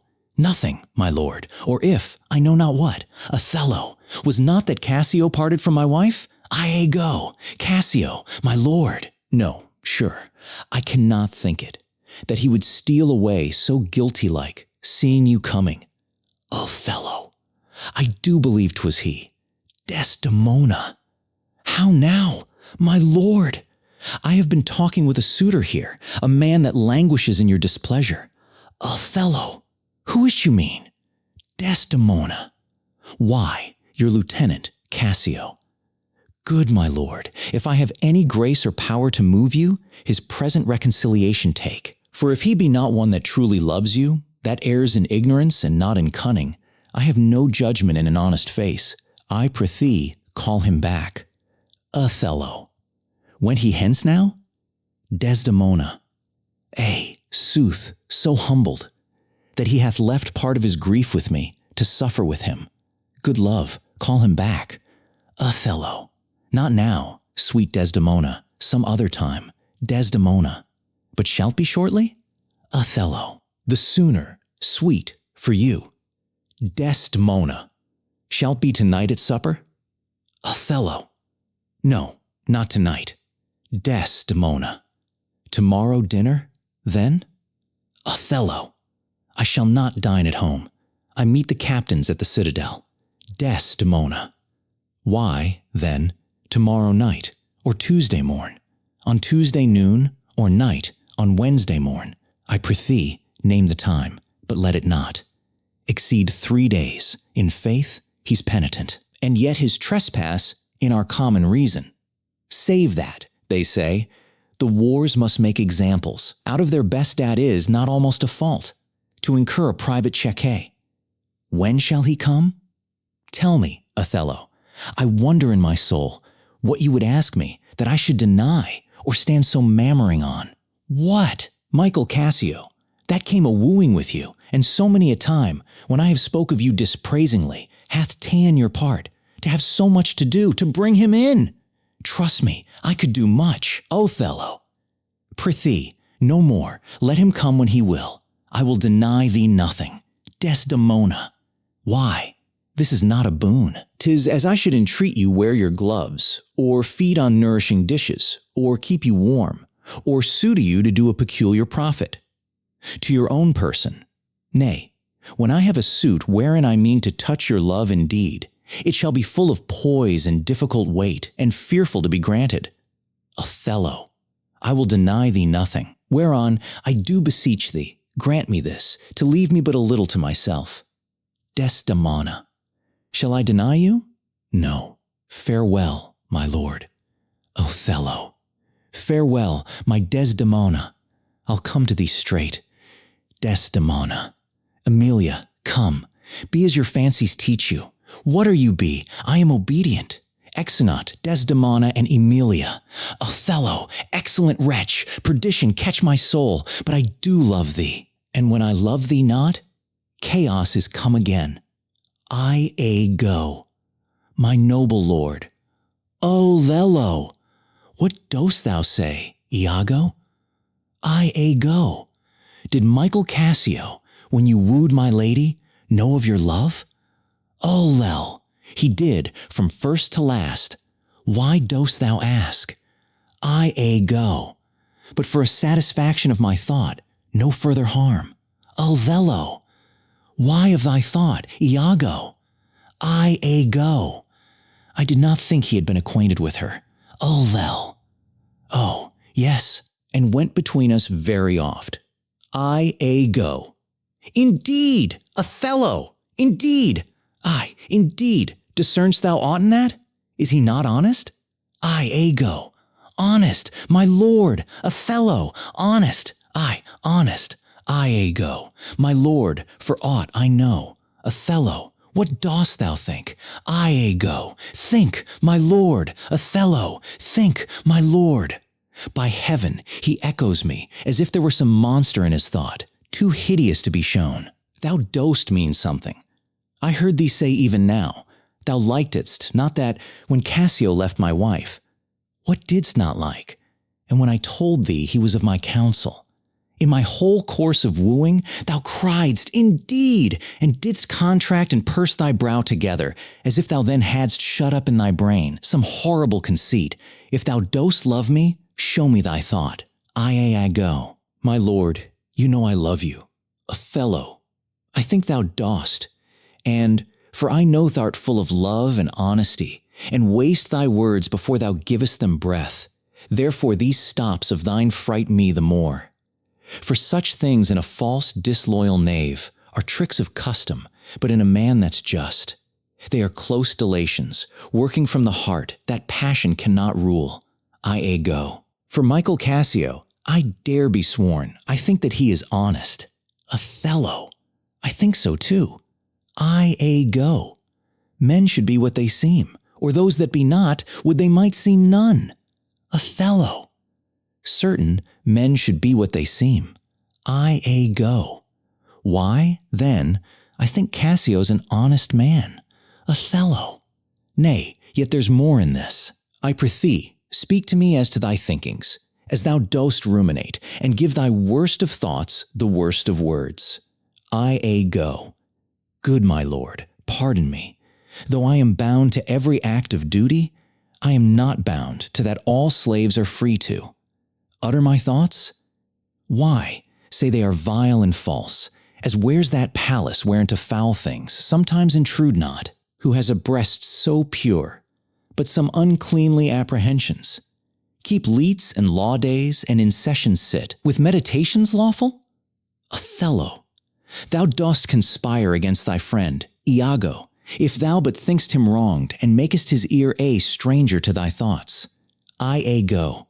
I do beseech you, though I perchance am vicious in my guess, as, I confess, it is my nature's plague, to spy into abuses, and oft my jealousy.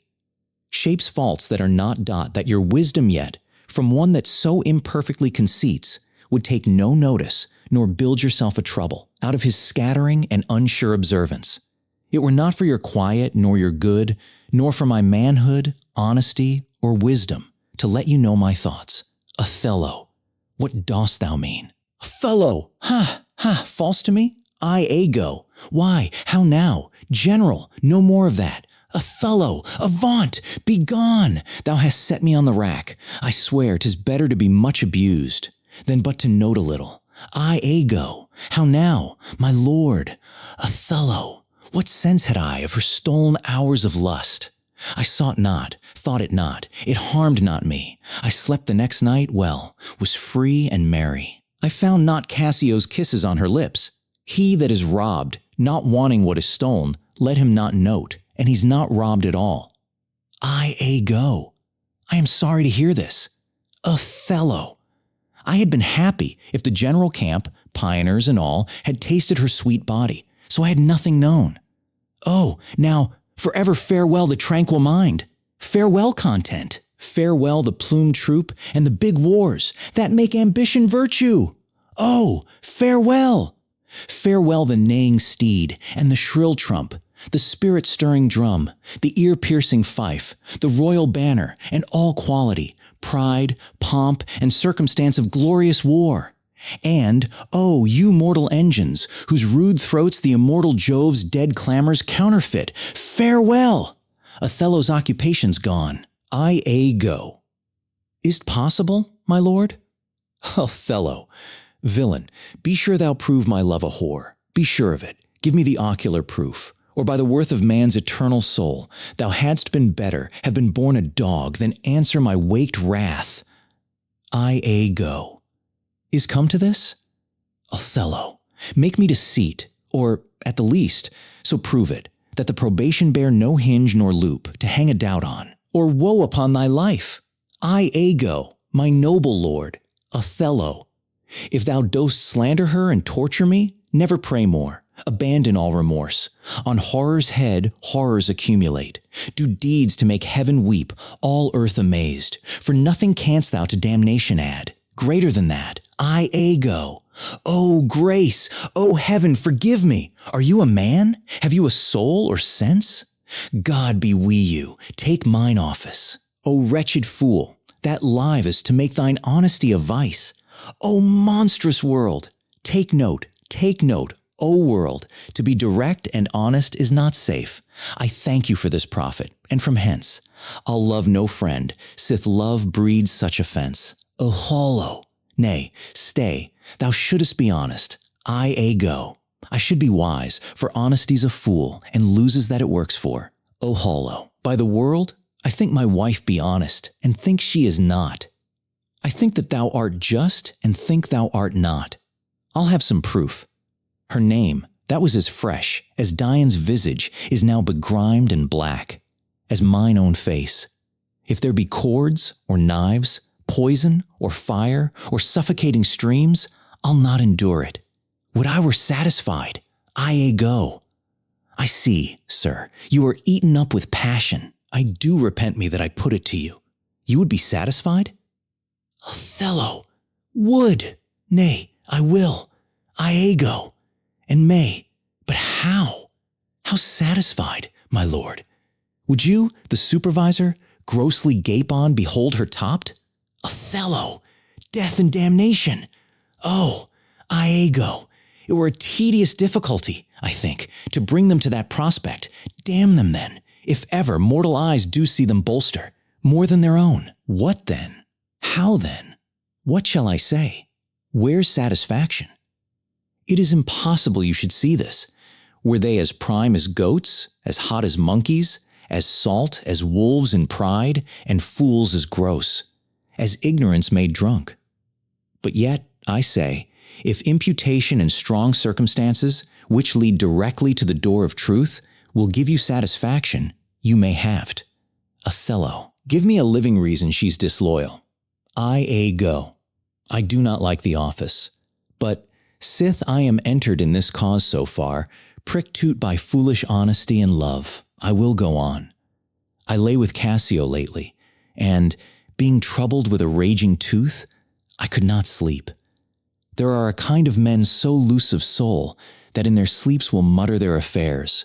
One of this kind is Cassio. In sleep I heard him say, "Sweet Desdemona, let us be wary, let us hide our loves." And then, sir, would he gripe and wring my hand, cry, "O sweet creature," and then kiss me hard, as if he plucked up kisses by the roots that grew upon my lips, then laid his leg over my thigh, and sighed, and kissed, and then cried, "Cursed fate that gave thee to the Moor, Othello! O monstrous, monstrous, Iago!" Nay, this was but his dream. Othello. But this denoted a foregone conclusion. 'Tis a shrewd doubt, though it be but a dream. Go. And this may help to thicken other proofs that do demonstrate thinly. Othello. I'll tear her all to pieces. Go. Nay, but be wise, yet we see nothing done. She may be honest yet. Tell me but this, have you not sometimes seen a handkerchief, spotted with strawberries in your wife's hand? Othello! I gave her such a one. 'Twas my first gift. Go.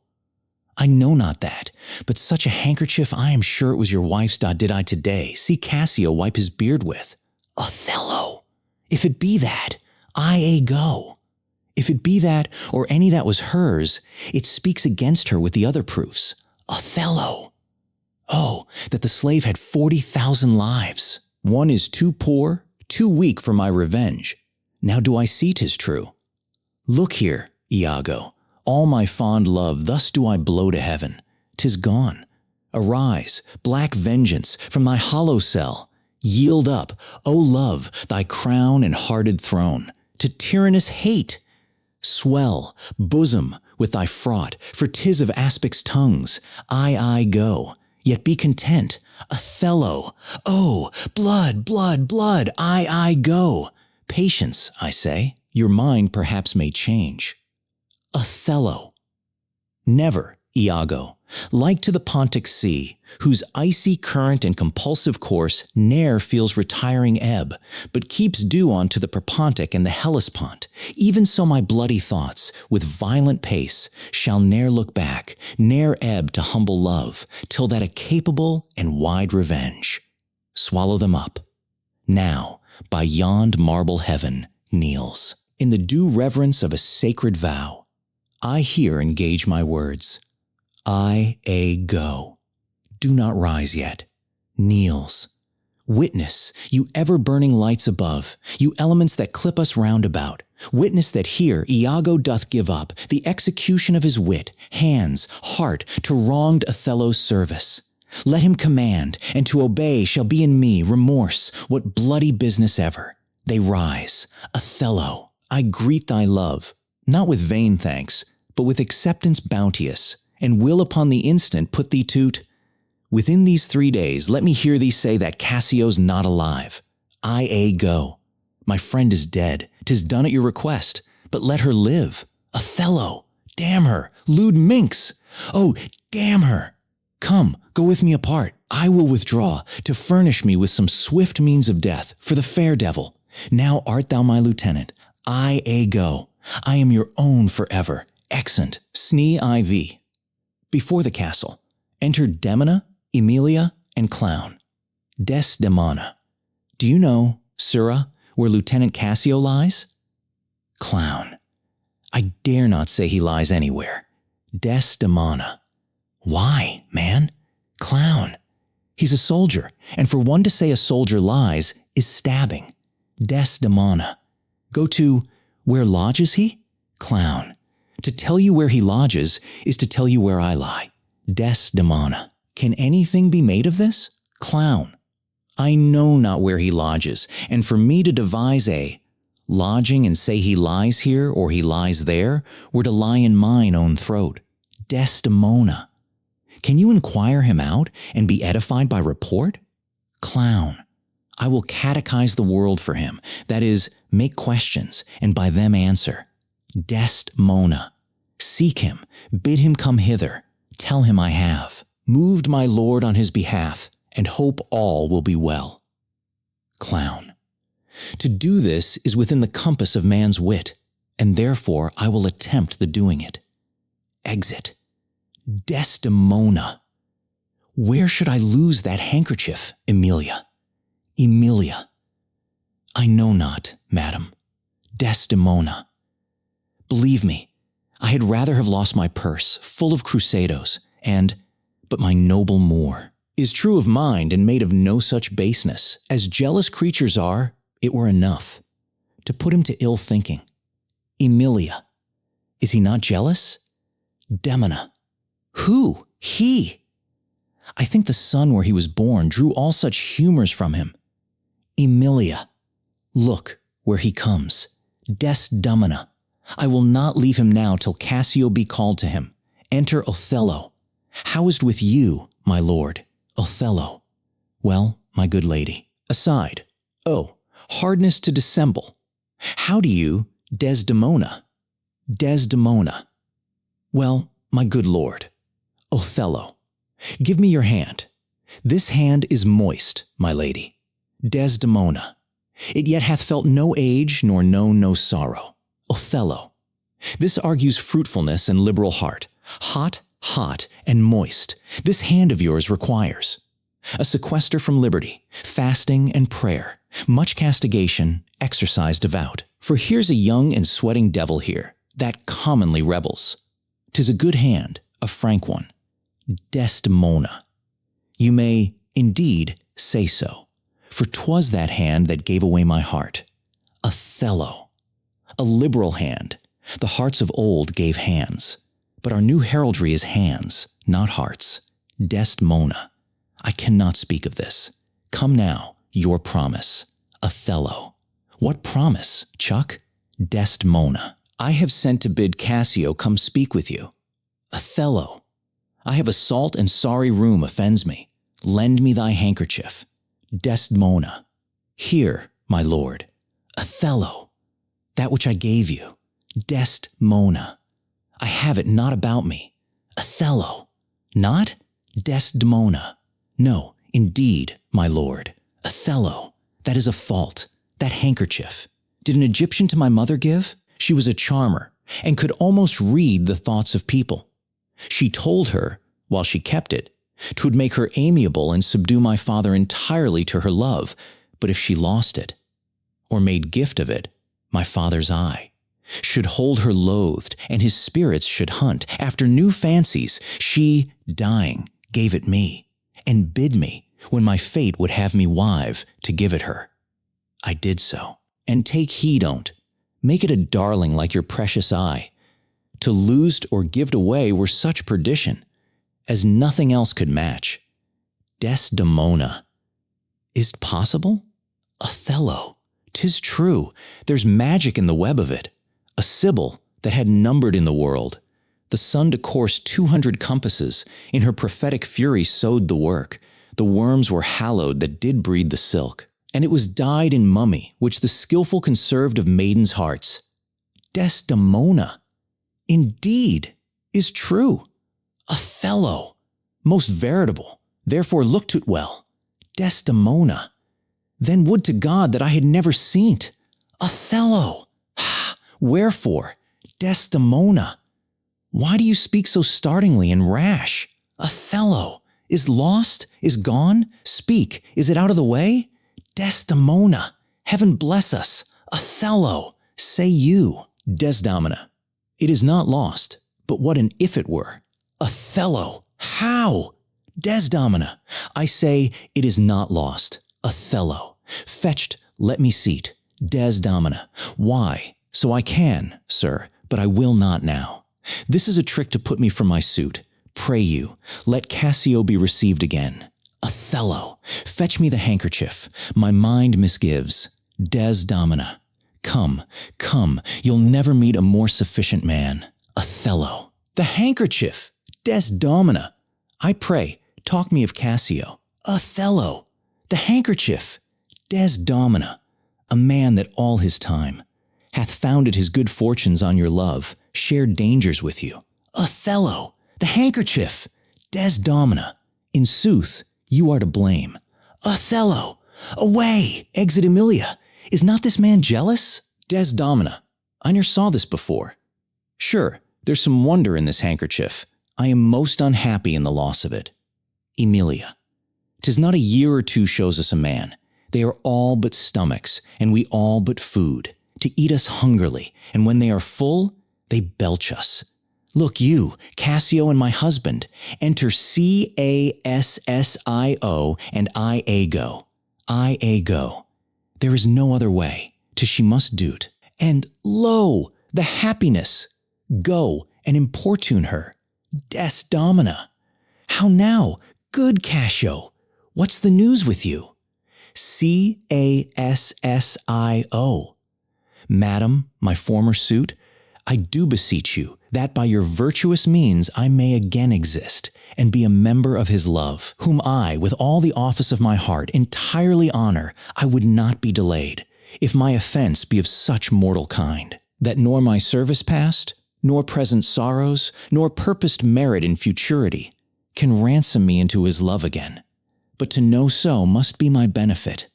So shall I clothe me in a forced content, and shut myself up in some other course, to fortune's alms. Desdemona, alas, thrice gentle Cassio, my advocation is not now in tune. My lord is not my lord, nor should I know him. Were he in favor as in humor altered? So help me every spirit sanctified, as I have spoken for you all my best, and stood within the blank of his displeasure. For my free speech, you must a while be patient. What I can do I will, and more I will. Then for myself I dare, let that suffice you. I go. Is my lord angry? Emilia, he went hence, but now, and certainly in strange unquietness.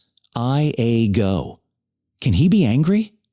I have seen the cannon, when it hath blown his ranks into the air, and, like the devil, from his very arm, puffed his own brother Colandat, and can he be angry? Something of moment then. I will go meet him. There's matter in't indeed, if he be angry. Desdemona, I prithee, do so. Exit I go. Something, sure, of state, either from Venice or some unhatched practice, made demonstrable here in Cyprus to him, hath puddled his clear spirit.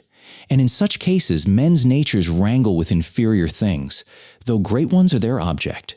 'Tis even so, for let our finger ache, and it indues our other healthful members even to that sense of pain. Nay, we must think men are not gods, nor of them look for such observances. As fit the bridal. Beshrew me much, Emilia, I was unhandsome warrior as I am, arraigning his unkindness with my soul. But now I find I had suborned the witness, and he's indicted falsely. Emilia, pray heaven it be state matters, as you think, and no conception nor no jealous toy concerning you. Desdemona, alas the day, I never gave him cause. Emilia, but jealous souls will not be answered so. They are not ever jealous for the cause, but but jealous for they are jealous. 'Tis a monster begot upon itself, born on itself. Desdemona. Heaven keep that monster from Othello's mind. Emilia. Lady, amen. Desdemona. I will go seek him. Cassio, walk hereabout. If I do find him fit, I'll move your suit, and seek to effect it to my uttermost. Cassio. I humbly thank your ladyship. Exeunt Desdemona and Emilia enter Bianca. Bianca. Save you, friend Cassio. Cassio. What make you from home? How is it with you, my most fair Bianca?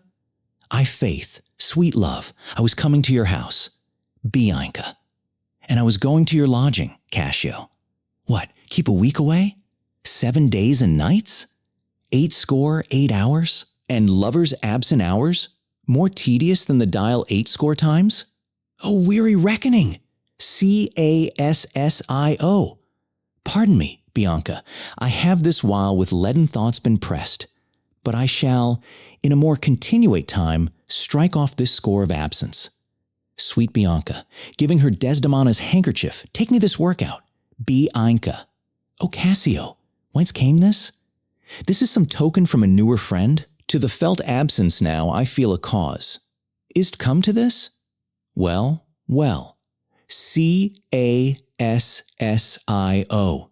Go to, woman. Throw your vile guesses in the devil's teeth, from whence you have them. You are jealous now, that this is from some mistress, some remembrance. No, in good troth, Bianca. Bianca. Why? Whose is it? Cassio. I know not, sweet. I found it in my chamber. I like the work well. Ere it be demanded, A's like enough it will, I'll have it copied. Take it, and do't, and leave me for this time. Bianca. Leave you, wherefore?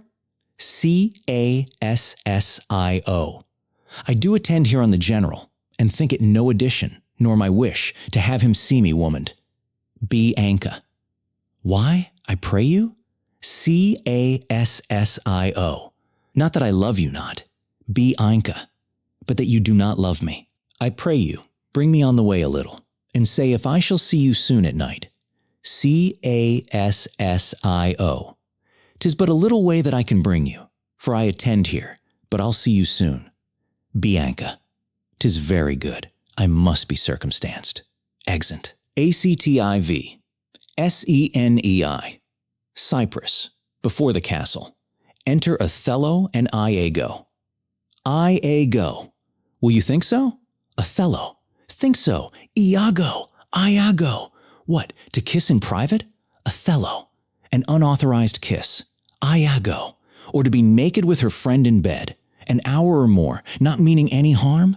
Othello. Naked in bed, Iago, and not mean harm. It is hypocrisy against the devil. They that mean virtuously, and yet do so. The devil their virtue tempts, and they tempt heaven. Iago. So they do nothing, 'tis a venial slip. But if I give my wife a handkerchief, oh then, what then? Iago. Why, then, 'tis hers, my lord, and, being hers, she may, I think, bestowed on any man. Othello. She is protectress of her honor, too. May she give that? Iago. Her honor is an essence that's not seen. They have it very oft that have it not. But for the handkerchief, Othello. By heaven, I would most gladly have forgot it. Thou saidst, it comes o'er my memory, as doth the raven o'er the infected house, boding to all dot he had my handkerchief. Iago. Hey, what of that? Othello. That's not so good now. Iago. What, if I had said I had seen him, do you wrong? Or heard him say? As knaves be such abroad, who having, by their own importunate suit, or voluntary dotage of some mistress, convinced or supplied them, cannot choose, but they must blab. Othello. Hath he said anything? Iago. He hath, my lord, but be you well assured, no more than he'll unswear. Othello. What hath he said? Iago. faith that he did. I know not what he did. Othello. What? What? I go. Lie. Othello. With her? I go. With her, on her, what you will. Othello. Lie with her. Lie on her. We say lie on her when they belie her. Lie with her. That's fulsome. Handkerchief.confessions.handkerchief-confesh. To confanged for his labor. First to be hanged, and then to confess. I tremble at it. Nature would not invest herself in such shadowing passion without some instruction. It is not words that shake me thus. Pish! Noses, ears, and lips, is it possible? Confess.handkerchief? Oh, devil! Falls in a trance. I go. Work on my medicine. Work! Thus credulous fools are caught, and many worthy and chaste dames, even thus, all guiltless, meet reproach. What? Ho, my lord, I say! Othello. Enter Cassio. How now? Cassio. Cassio. What's the matter? I go. My lord is fallen into an epilepsy. This is his second fit. He had one yesterday. Cassio. Rub him about the temples. I go. No, forbear. The lethargy must have his quiet course. If not, he foams at mouth and by breaks out to savage madness. Look, he stirs. Do you withdraw yourself a little while? He will recover straight. When he is gone, I would on great occasion speak with you. Exit Cassio. How is it, General? Have you not hurt your head? Othello. Dost thou mock me? I go. I mock you. No, by heaven. Would you would bear your fortune like a man? Othello. A horned man's a monster and a beast. I go. There's many a beast then in a populous city, and many a civil monster. Othello. Did he confess it? I go. Good sir, be a man. Think every bearded fellow that's but yoked may draw with you. There's millions now alive that nightly lie in those unproper beds, which they dare swear peculiar. Your case is better. Oh, 'tis the spite of hell, the fiend's arch mock, to lip a wanton in a secure couch, and to suppose her chaste. No, let me know. And knowing what I am, I know what she shall be. Ah, Cello. Oh, thou art wise, 'tis certain. I go. Stand you a while apart. Confine yourself but in a patient list, whilst you were here o'erwhelmed with your grief passion most unsuiting such a man. Cassio came hither. I shifted him away, and laid good excuse upon your ecstasy, bade him anon return and here speak with me, the which he promised. Do but encave yourself, and mark the fleers, the jibes, and notable scorns that dwell in every region of his face, for I will make him tell the tale anew, where, how oft, how long ago, and when he hath, and is again to cope your wife. I say, but mark his gesture. Marry, patience, or I shall say you are all in spleen, and nothing of a man. Othello. Dost thou hear, Iago? I will be found most cunning in my patience, but dost thou hear? Most bloody. I go. That's not amiss, but yet keep time and all. Will you withdraw? Othello retires. Now will I question Cassio of Bianca, a housewife that by selling her desires, buys herself bread and clothes. It is a creature that dotes on Cassio, as 'tis the strumpet's plague, to beguile many and be beguiled by one. He, when he hears of her, cannot refrain from the excess of laughter. Here he comes, re-enter Cassio. As he shall smile, Othello shall go mad, and his unbookish jealousy must construe. Poor Cassio's smiles, gestures, and light behavior, quite in the wrong. How do you now, Lieutenant? Cassio. The worser that you give me the addition, whose one even kills me. I go. Ply Desdemona well, and you are sure on't.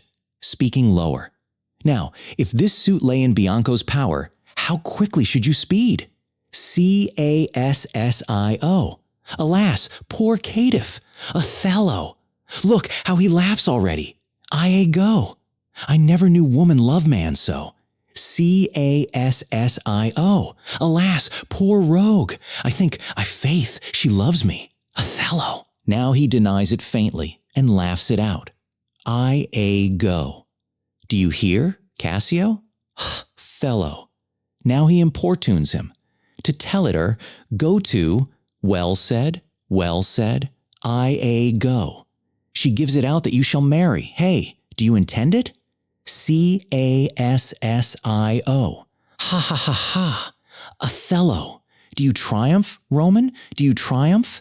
Cassio. I marry her. What? A customer. Prithee, bear some. Charity to my wit. Do not think it so unwholesome. Ha ha. Othello. So. They laugh that win. Go. Faith, the cry goes that you shall marry her. Cassio. Prithee, say true. Go. I am a very villain else. Othello. Have you scored me? Well. Cassio. This is the monkey's own giving out. She is persuaded. I will marry her out of her own love and flattery, not out of my promise. Othello. Iago beckons me. Now he begins the story. Cassio. She was here even now. She haunts me in every place. I was the other day talking on the sea bank with certain Venetians, and thither comes the bauble, and by this hand she falls me thus about my neck. Othello. Crying, oh dear Cassio, as it were. His gesture imports it. Cassio. So hangs and lolls and weeps upon me. So hails and pulls me. Ha ha ha, Othello. Now he tells how she plucked him to my chamber. Oh, I see that nose of yours, but not that dog I shall throw it to. Cassio. Well, I must leave her company. Iago. Before me, look where she comes. Cassio. 'Tis such another fits you. Marry a perfumed one. Enter Bianca. What do you mean by this haunting of me? Bianca, let the devil in his dam haunt you. What did you mean by that same handkerchief you gave me even now? I was a fine fool to take it. I must take out the work? A likely piece of work that you should find it in your chamber and not know who left it there. This is some minx's token, and I must take out the work? There, give it your hobby horse. Wheresoever you had it, I'll take out no work on't. Cassio. How now, my sweet Bianca? How now? How now? Othello. By heaven, that should be my handkerchief. Bianca. And you'll come to supper tonight, you may, and you will not. Come when you are next prepared for. Exit. Go. After her. Cassio. Faith, I must. She'll rail in the street else. Go. Will you sup there? Cassio. Faith, I intend so. Go. Well, I may chance to see you, for I would very fain speak with you. Cassio. Prithee, come, will you? Go. Go to. Say no more. Exit Cassio. Othello. How shall I murder him, Iago? Go. Did you perceive how he laughed at his vice? Othello! Oh, Iago! Iago! And did you see the handkerchief? Othello! Was that mine? Iago!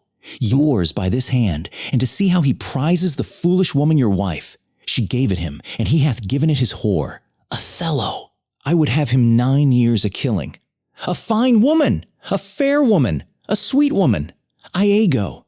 Nay, you must forget that. Othello! Let her rot and perish and be damned tonight, for she shall not live. No, my heart is turned to stone. I strike it, and it hurts my hand. Oh, thee! World hath not a sweeter creature. She might lie by an emperor's side and command him tasks. Iago! Nay, that's not your way. Othello! Hang her! I do but say what she is. So delicate with her needle. An admirable musician.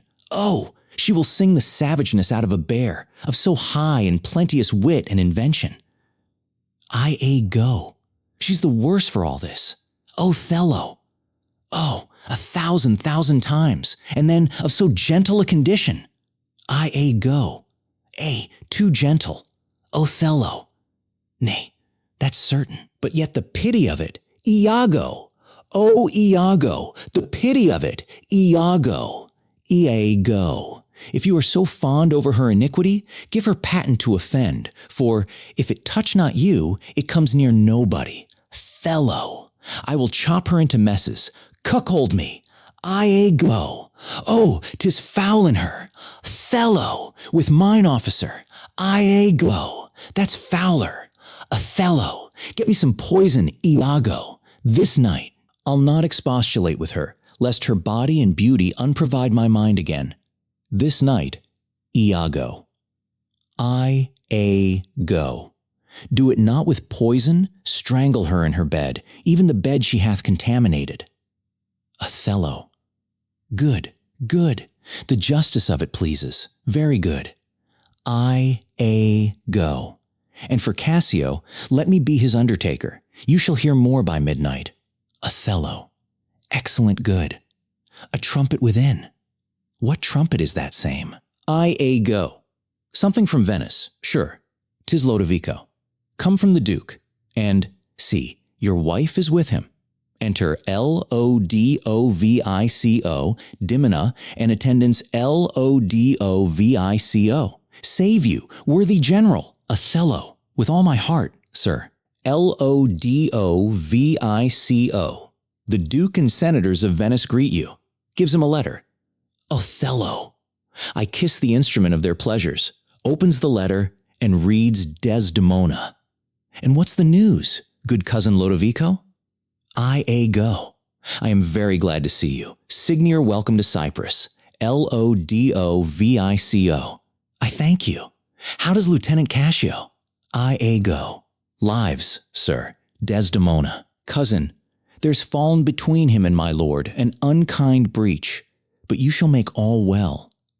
Othello. Are you sure of that? Desdemona. My lord? Othello. This fail you not to do as you will. Lodovico. He did not call. He's busy in the paper. Is there division twixt my lord and Cassio? Desdemona. A most unhappy one. I would do much to atone them for the love I bear to Cassio. Tello. Fire and brimstone. Desdemona. My lord? Othello. Are you wise? Desdemona. What, is he angry? Lodovico.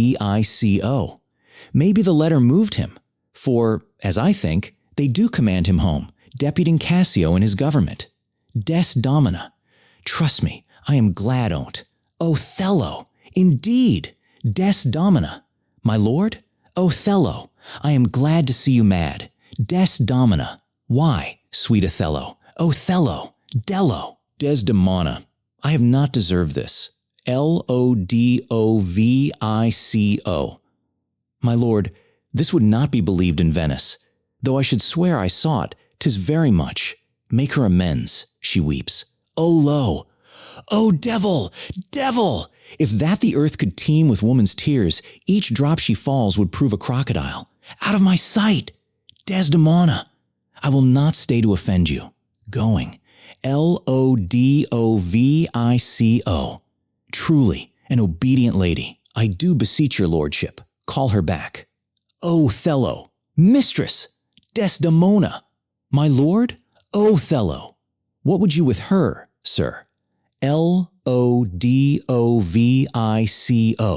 Who? I, my lord? Othello. You did wish that I would make her turn. Sir, she can turn, and yet go on, and turn again, and she can weep. Sir, weep, and she's obedient, as you say, obedient, very obedient. Proceed you in your tears. Concerning this, sir, O well-painted passion, I am commanded home. Get you away. I'll send for you anon. Sir, I obey the mandate, and will return to Venice.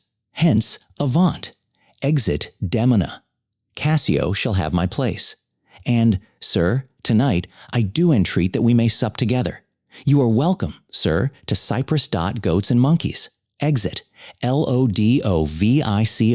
Is this the noble Moor whom our full Senate call all in all sufficient? Is this the nature? Whom passion could not shake? Whose solid virtue? The shot of accident, nor dart of chance, could neither graze nor pierce. Go. He is much changed. Lodovico.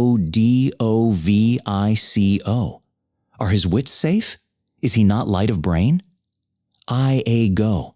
He's that he is. I may not breathe my censure what he might be. If what he might, he is not. I would to heaven he were. Lodovico.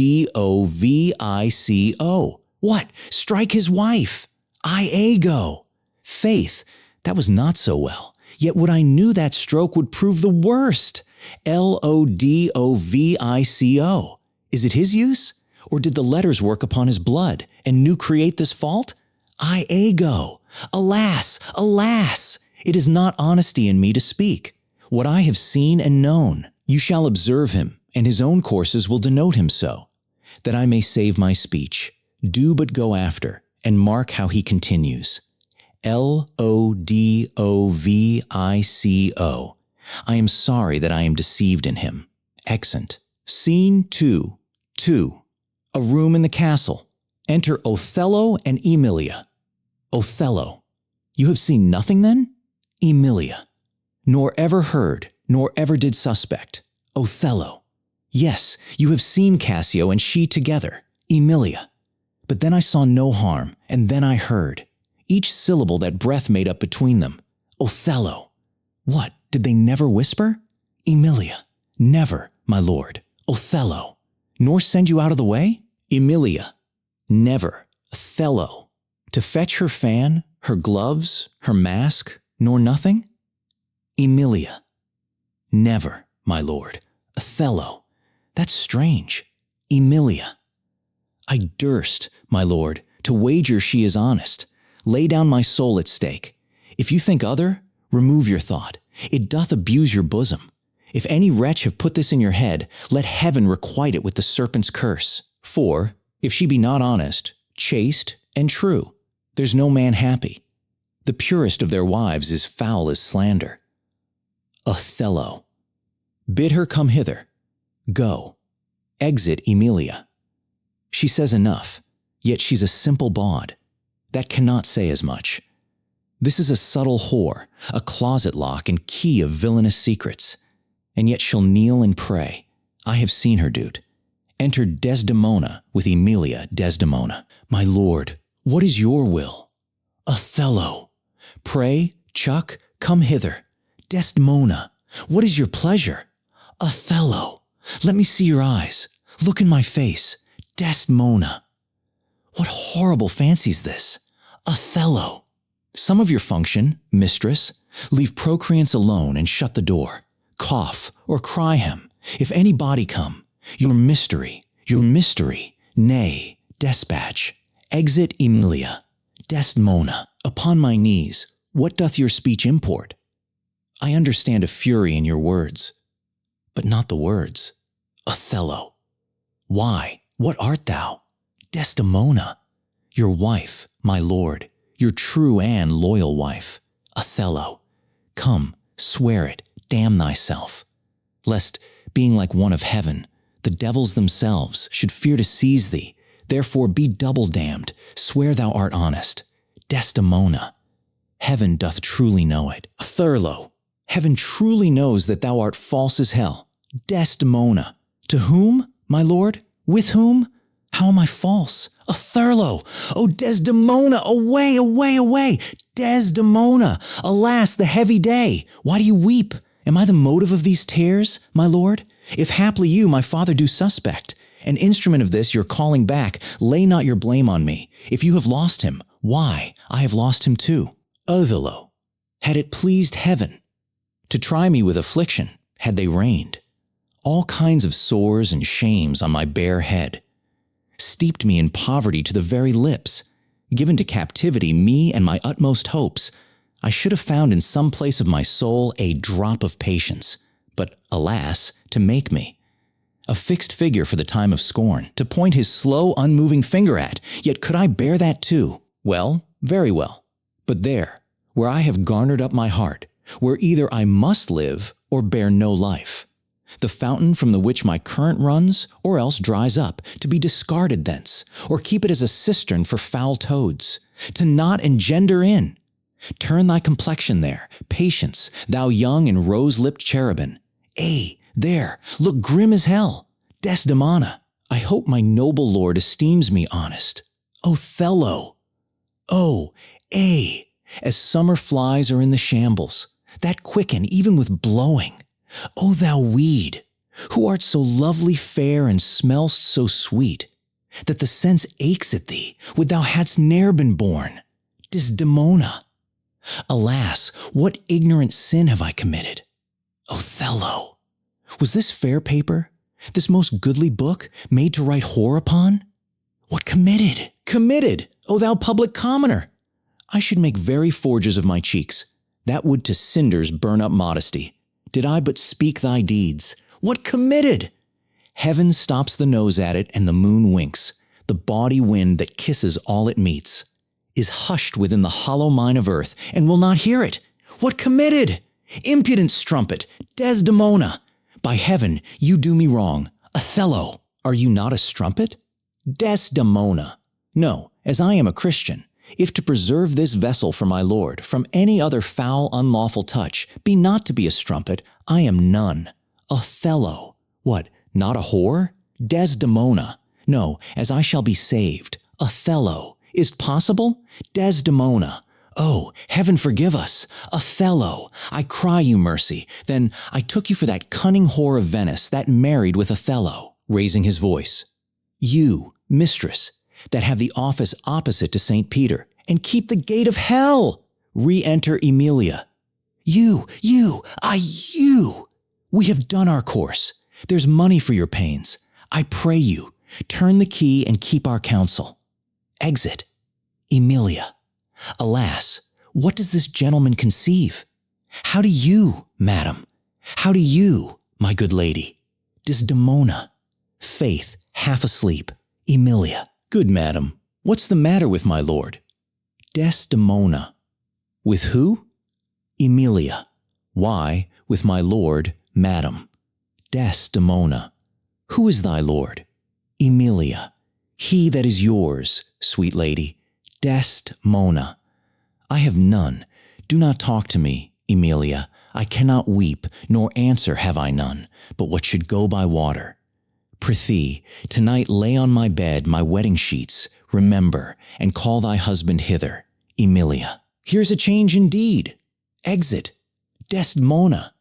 'Tis meet I should be used, so very meet. How have I been behaved that he might stick the smallest opinion on my least misuse? Re-enter Emilia with Iago. Iago. What is your pleasure, madam? How is't with you? Desdemona. I cannot tell. Those that do teach young babes do it with gentle means and easy tasks. He might have chid me so. For, in good faith, I am a child to chiding. Iago. What's the matter, lady? Emilia. Alas, Iago, my lord hath so behor'd her, thrown such despite and heavy terms upon her, as true hearts cannot bear. Desdemona. Am I that name, Iago? Iago. What name, fair lady? Desdemona, such as she says my lord did say I was. Emilia. He called her whore. A beggar in his drink could not have laid such terms upon his collat. Iago. Why did he so? Desdemona. I do not know. I am sure I am none such. Iago. Do not weep, do not weep. Alas the day. Emilia, hath she forsook so many noble matches, her father and her country and her friends, to be called whore? Would it not make one weep? Desdemona, it is my wretched fortune. Iago. Beshrew him, fort. How comes this trick upon him? Desdemona. Nay, heaven doth know. Emilia. I will be hanged if some eternal villain, Some busy and insinuating rogue, some cogging, cozening slave to get some office, have not devised this slander. I'll be hanged else. I go. Fie, there is no such man. It is impossible. Desdemona. If any such there be, heaven pardon him. Emilia, a halter pardon him. And hell gnaw his bones. Why should he call her whore? Who keeps her company? What place? What time? What form? What likelihood? The Moors abused by some most villainous knave, some base notorious knave, some scurvy fellow. O heaven, that such companions thou'dst unfold, and put in every honest hand a whip, to lash the rascals naked through the world, even from the east to the west. I go. Speak within door. Emilia. Oh, fie upon them. Some such squire he was, that turned your wit the seamy side without, and made you to suspect me with the Moor. I go. You are a fool. Go to. Desdemona. O good Iago, what shall I do to win my lord again? Good friend, go to him, for by this light of heaven I know not how I lost him. Here I kneel. If e'er my will did trespass gainst his love, either in discourse of thought or actual deed, or that mine eyes, mine ears, or any sense delighted them in any other form, or that I do not yet, and ever did, and ever will dot though he do shake me off, to beggarly divorcement dot love him dearly, comfort forswear me. Unkindness may do much, and his unkindness may defeat my life, but never taint my love. I cannot say whore. It does abhor me now I speak the word, to do the act that might the addition earn. Not the world's mass of vanity could make me. I go. I pray you, be content. 'Tis but his humor. The business of the state does him offense, and he does chide with you. Desdemona. If 'twere no other, I go. 'Tis but so, I warrant. Trumpets within. Hark, how these instruments summon to supper. The messengers of Venice stay the meat. Go in, and weep not. All things shall be well. Exeunt Desdemona and Emilia enter. Roderigo. How now? Roderigo. Roderigo. I do not find that thou dealest justly with me. I go. What in the contrary? Roderigo. Every day thou daffest me with some device, Iago, and rather, as it seems to me now, keepest from me all conveniency than suppliest me with the least advantage of hope. I will indeed no longer endure it, nor am I yet persuaded to put up in peace what already I have foolishly suffered. I go. Will you hear me, Roderigo? Roderigo. Faith, I have heard too much, for your words and performances are no kin together. Jew. You charge me most unjustly. Roderigo. With nuft but truth, I have wasted myself out of my means. The jewels you have had from me to deliver to Desdemona would half have corrupted a votarist. You have told me she hath received them and returned me expectations and comforts of sudden respect and acquaintance, but I find none. I go. Well, go to. Very well. Roderigo. Very well! Go to! I cannot go to, man, nor 'tis not very well. Nay, I think it is scurvy, and begin to find myself fobbed in it. I go. Very well. Roderigo. I tell you 'tis not very well. I will make myself known to Desdemona. If she will return me my jewels, I will give over my suit and repent my unlawful solicitation. If not, assure yourself I will seek satisfaction of you. I go. You have said now. Roderigo. And said nothing but what I protest intendment of doing. I go. Why, now I see there's metal in thee, and even from this instant to build on thee a better opinion than ever before. Give me thy hand, Roderigo. Thou hast taken against me a most just exception. But yet, I protest, I have dealt most directly in thy affair. Roderigo. It hath not appeared. I go. I grant indeed it hath not appeared, and your suspicion is not without wit and judgment. But, Roderigo, If thou hast that in thee indeed, which I have greater reason to believe now than ever, I mean purpose, courage, and valor, this night show it. If thou the next night following enjoy not Desdemona, take me from this world with treachery and devise engines for my life. Roderigo. Well, what is it? Is it within reason and compass? Go. Sir, there is a special commission come from Venice to depute Cassio in Othello's place. Roderigo. Is that true? Why, then Othello and Desdemona return again to Venice. Go. Oh, no. He goes into Mauritania and takes away with him the fair Desdemona, unless his abode be lingered here by some accident, wherein none can be so determinate as the removing of Cassio. Roderigo. How do you mean, removing of him? Go. Why, by making him uncapable of Othello's place, knocking out his brains. Roderigo. And that you would have me to do? Go. If you dare, do yourself a profit and a right. He sups tonight with a harlotry, and thither will I go to him. He knows not yet of his horrible fortune. If you will watch his going thence, which I will fashion to fall out between 12 and 1, you may take him at your pleasure. I will be near to second your attempt, and he shall fall between us. Come, stand not amazed at it, but go along with me. I will show you such a necessity in his death that you shall think yourself bound to put it on him. It is now high supper time, and the night grows to waste. About it. Roderigo. I will hear further reason for this. Go, and you shall be satisfied. Exeunt. Scene 3. Another room in the castle. Enter Othello, Lodovico, Demona, Emilia, and attendants. Lodovico.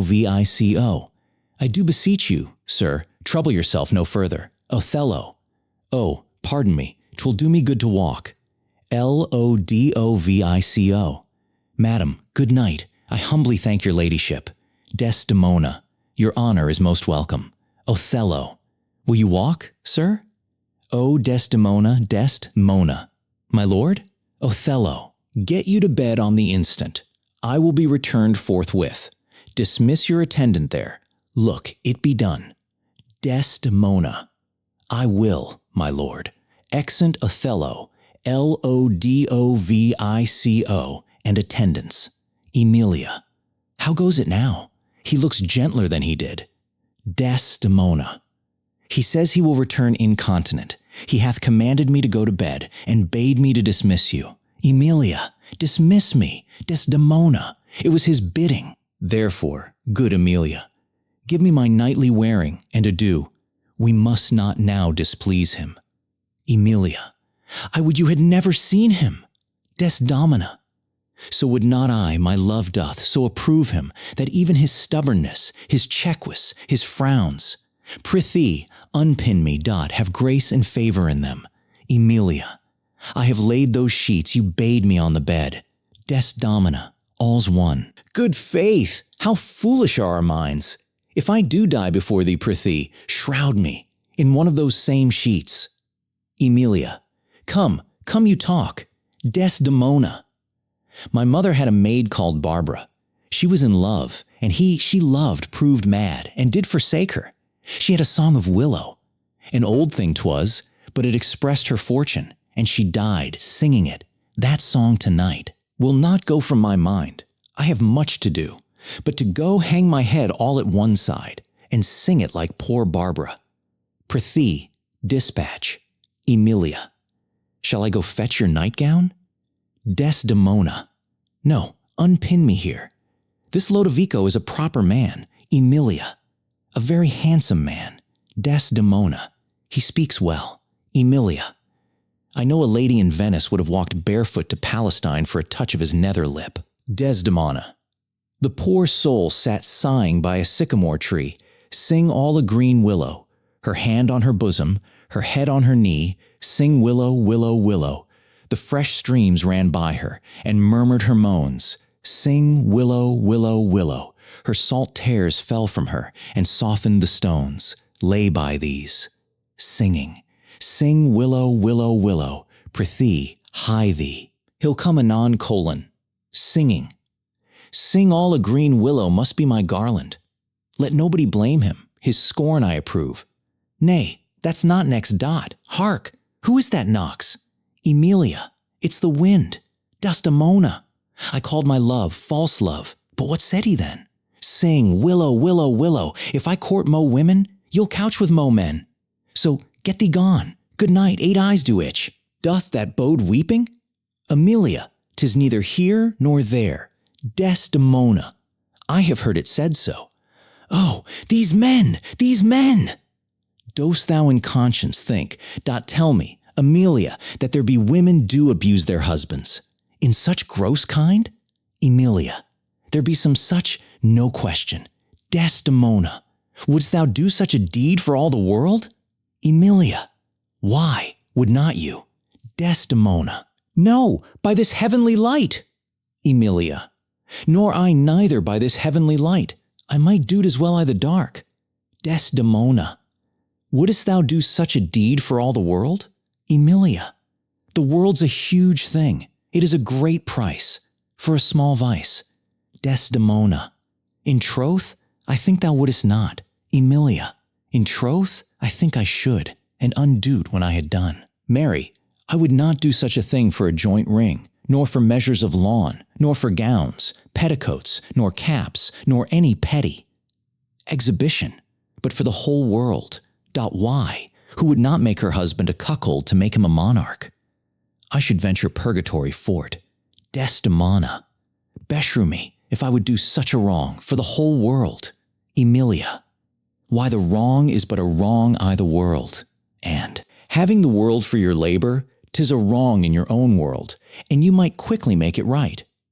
Desdemona, I do not think there is any such woman.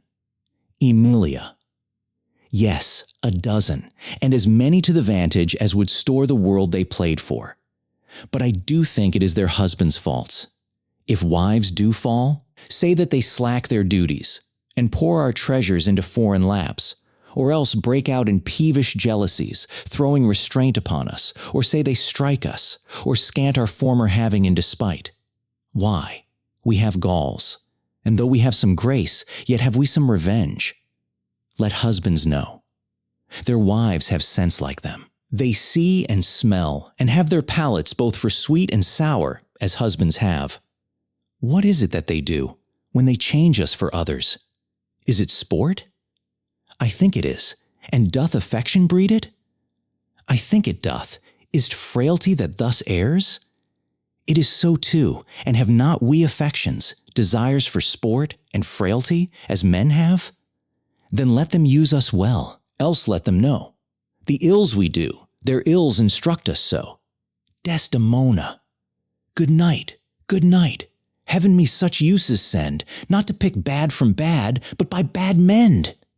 Accent, ACTV, Sini I, Cyprus, a street. Enter IAGO and RODERIGO, IAGO. Here, stand behind this bulk, straight will he come. Wear thy good rapier bare, and put it home. Quick, quick, fear nothing, I'll be at thy elbow. It makes us, or it mars us. Think on that, and fix most firm thy resolution. RODERIGO. Be near at hand, I may miscarry and IAGO. Here, at thy hand, be bold, and take thy stand.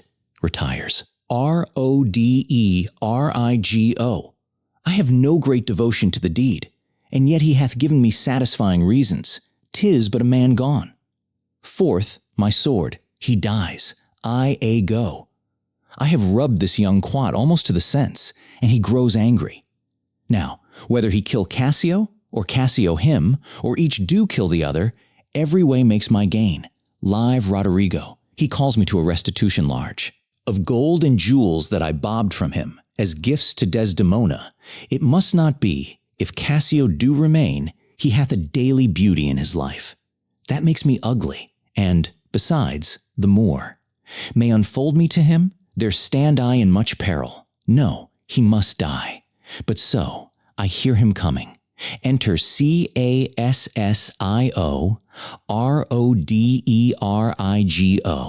I know his gait, 'tis he dot villain, thou diest.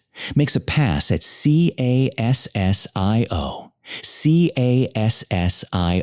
That thrust had been mine enemy indeed. But that my coat is better than thou knowst, I will make proof of thine. Draws and wounds, Roderigo.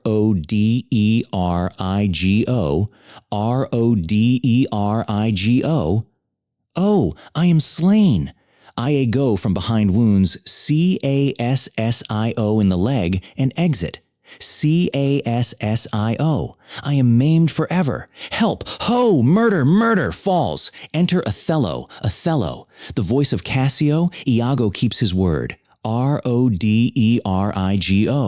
Oh, villain that I am, Othello. It is even so. Cassio. Oh, help! Ho! Light! A surgeon! Othello. 'Tis he brave Iago, honest and just, that hast such noble sense of thy friend's wrong. Thou teachest me. Minion, your dear lies dead, and your unblessed fate highs. Strumpet, I come. Forth of my heart those charms, thine eyes, are blotted. Thy bed, lust-stained, shall with lust's blood be spotted. Exit. Enter Lodovico and Grattiano. Cassio. What? Ho, no watch? No passage? Murder! Murder! Grattiano. 'Tis some mischance. The cry is very direful. Cassio. Oh, help! Lodovico. Hark! Roderigo. O wretched villain, Lodovico. 2 or 3 groan. It is a heavy night. These may be counterfeits. Let's think unsafe. To come into the cry without more help. Roderigo. Nobody come? Then shall I bleed to death. Lodovico. Hark! Re-enter Iago with a light. Grattiano. Here's one comes in his shirt with light and weapons. Iago. Who's there? Whose noise is this that one's on murder? Lodovico. We do not know. Iago. Did not you hear a cry?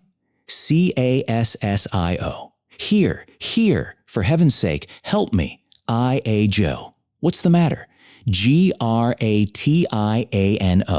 This is Othello's ancient, as I take it. Lodovico. The same indeed, a very valiant fellow. Iago. What are you here that cry so grievously? Cassio. Iago?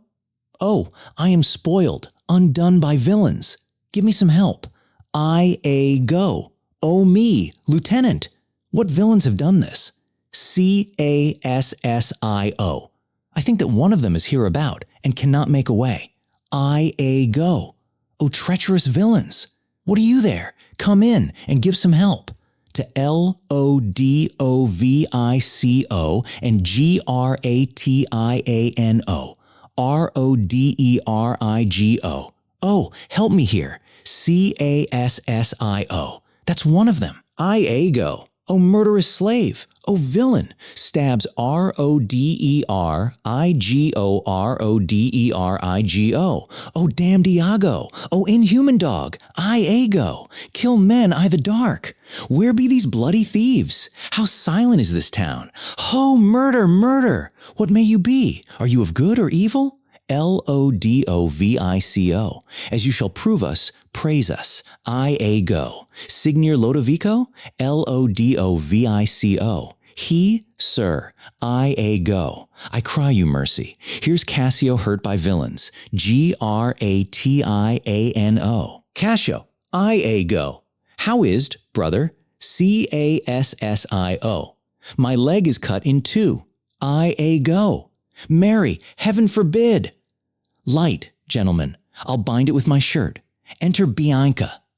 Bianca, what is the matter, ho? Who is that cried? Iago. Who is that cried? Bianca. Oh, my dear Cassio, my sweet Cassio. Oh, Cassio, Cassio, Cassio, I go. Oh, notable strumpet. Cassio, may you suspect who they should be that have thus many led you. Cassio, no. Gratiano. I am to find you thus. I have been to seek you. I go. Lend me a garter. So. Oh, for a chair, to bear him easily hence. Bianca. Alas, he faints. Oh, Cassio, Cassio, Cassio. I go. Gentlemen all, I do suspect this trash to be a party in this injury. Patience a while, good Cassio. Come, come, lend me a light. Know we this face or no? Alas, my friend and my dear countryman Roderigo. No : yes, sure. Oh, heaven. Roderigo. Gratiano. What, of Venice? I go. Even he, sir, did you know him? Gratiano. Know him. I go. Signor Gratiano? I cry you gentle pardon. These bloody accidents must excuse my manners, that so neglected you. Gratiano. I am glad to see you. I go. How do you, Cassio? Oh, a chair, a chair. Gratiano. Roderigo, I go. Tis he. A chair brought in. Oh, that's well said. The chair. Gratiano. Some good man bear him carefully from hence. I'll fetch the general surgeon. To Bianca. For you, mistress, save you your labor. He that lies slain here, Cassio, was my dear friend. What malice was between you? Cassio. None in the world, nor do I know the man. I go. What, look you pale? Oh, bear him out of the air. Cassio and Roderigo are borne off. Stay you, good gentleman. Look, you pale, mistress? Do you perceive the ghastness of her eye? Nay, if you stare, we shall hear more anon. Behold her well. I pray you, look upon her. Do you see, gentlemen? Nay, guiltiness will speak, though tongues were out of use. Enter Emilia. Lass, what's the matter? What's the matter, husband? I go. Cassio hath here been set on in the dark by Roderigo and fellows that are scaped. He's almost slain, and Roderigo dead. Emilia. Alas, good gentleman! Alas, good Cassio! I go. This is the fruit of whoring. Prithee, Emilia, go know of Cassio where he supped tonight. To Bianca. What, do you shake at that? Bianca. He supped at my house, but I therefore shake not. I go. Oh, did he so? I charge you, go with me. Emilia. Fie upon thee, strumpet. Bianca. I am no strumpet, but of life as honest, as you that thus abuse me. Emilia, as I, fie upon thee. I go. Kind gentlemen, let's go see poor Cassio dressed. Come, mistress, you must tell's another tale. Emilia run you to the citadel, and tell my lord and lady what hath happed. Will you go on? I pray. Aside, this is the night, that either makes me or fordoes me quite. Excellent. Scene 2. A bedchamber in the castle. Desdemona in bed asleep. A light burning. Enter Othello. It is the cause, my soul. Let me not name it to you, you chaste stars, it is the cause. Yet I'll not shed her blood, nor scar that whiter skin of hers than snow, and smooth as monumental alabaster. Yet she must die, else she'll betray more men. Put out the light, and then put out the light. If I quench thee, thou flaming minister, I can again thy former light restore, should I repent me. But once put out thy light, thou cunningst pattern of excelling nature, I know not where is that Promethean heat, that can thy light relume. When I have plucked the rose, I cannot give it vital growth again. It must needs wither, I'll smell it on the tree. Kissing her. Ah, balmy breath, that dost almost persuade justice to break her sword. One more, one more. Be thus when thou art dead, and I will kill thee, and love thee after. One more, and this the last. So sweet was ne'er, so fatal. I must weep, but they are cruel tears. This sorrow's heavenly. It strikes where it doth love. She wakes. Desdemona. Who's there? Othello? Othello. Desdemona. Desdemona. Will you come to bed, my lord? Othello. Have you prayed tonight, Desdemona? Desdemona. My lord, Othello, if you bethink yourself of any crime unreconciled as yet to heaven and grace, solicit for it straight. Desdemona. Alas, my lord, what do you mean by that? Othello. Well, do it and be brief. I will walk by. I would not kill thy unprepared spirit. No, heaven forfend. I would not kill thy soul. Desdemona. Talk you of killing? Othello. I do. Desdemona. Then heaven. Have mercy on me. Othello. Amen, with all my heart. Desdemona. If you say so, I hope you will not kill me. Othello. Desdemona. And yet I fear you, for you are fatal then, when your eyes roll so. Why I should fear I know not, since guiltiness I know not, but yet I feel I fear. Othello. Think on thy sins. Desdemona. They are loves I bear to you. Othello. And for that thou diest. Desdemona. That death's unnatural that kills for loving. Alas, why gnaw you so your nether lip? Some bloody passion shakes your very frame. These are portents, but yet I hope they do not point on me. Othello, peace and be still. Desdemona, I will sew. What's the matter? Othello, that handkerchief which I so loved and gave thee thou gavest to Cassio. Desdemona. No, by my life and soul. Send for the man and ask him. Othello, sweet soul, take heed of perjury. Thou art on thy deathbed. Desdemona. But not yet to die. Othello.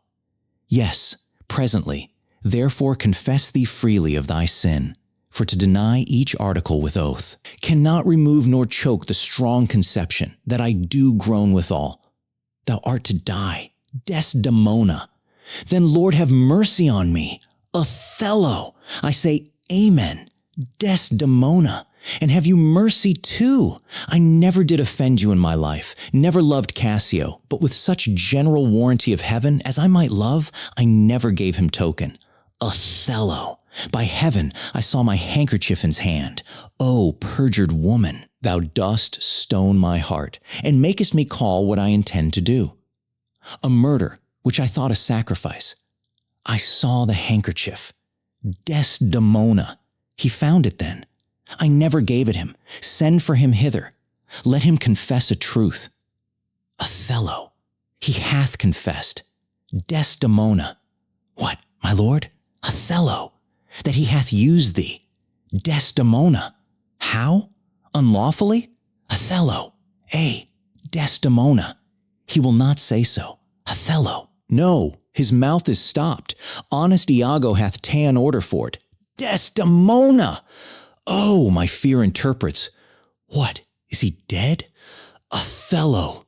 Had all his hairs been lives, my great revenge, had stomach for them all. Desdemona! Alas, he is betrayed, and I undone. Othello!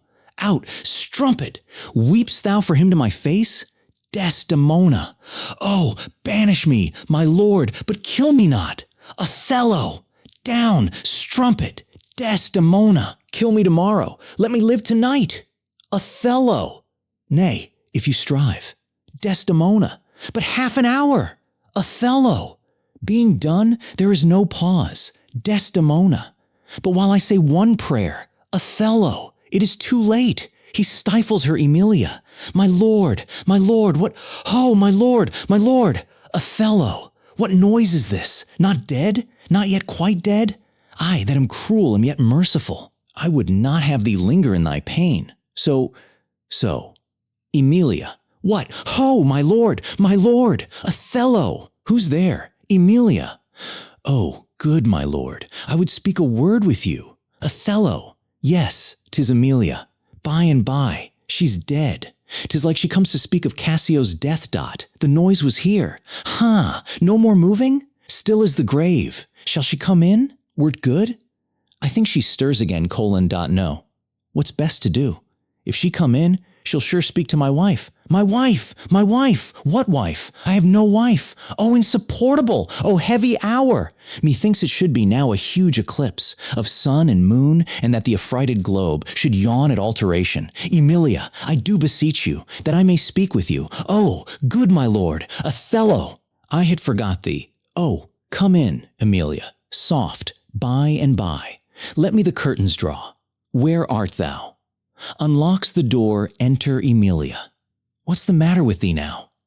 Emilia. Oh, my good lord, yonder's foul murder's done. Othello. What now? Emilia. But now, my lord, Othello. It is the very error of the moon. She comes more nearer earth than she was wont, and makes men mad. Emilia. Cassio, my lord, hath killed a young Venetian called Roderigo. Othello! Roderigo killed, and Cassio killed. Emilia. No, Cassio is not killed. Othello, not Cassio killed. Then murder's out of tune, and sweet revenge grows harsh. Desdemona. Oh, falsely murdered. Emilia. Alas, what cry is that? Othello! That! What? Emilia! Out! And alas, that was my lady's voice. Help! Help! Ho! Help! O lady, speak again. Sweet Desdemona! O sweet mistress, speak.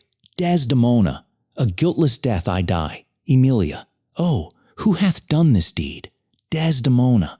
Nobody. I myself. Farewell. Commend me to my kind lord. Oh, farewell. Dies. Oh, hello. Why, how should she be murdered? Emilia. Alas, who knows? Oh, hello. You heard her say herself, it was not I. Emilia. She said so. I must needs report the truth. Othello. She's like a liar, gone to burning hell. 'Twas I that killed her. Emilia. Oh, the more angel she, and you the blacker devil.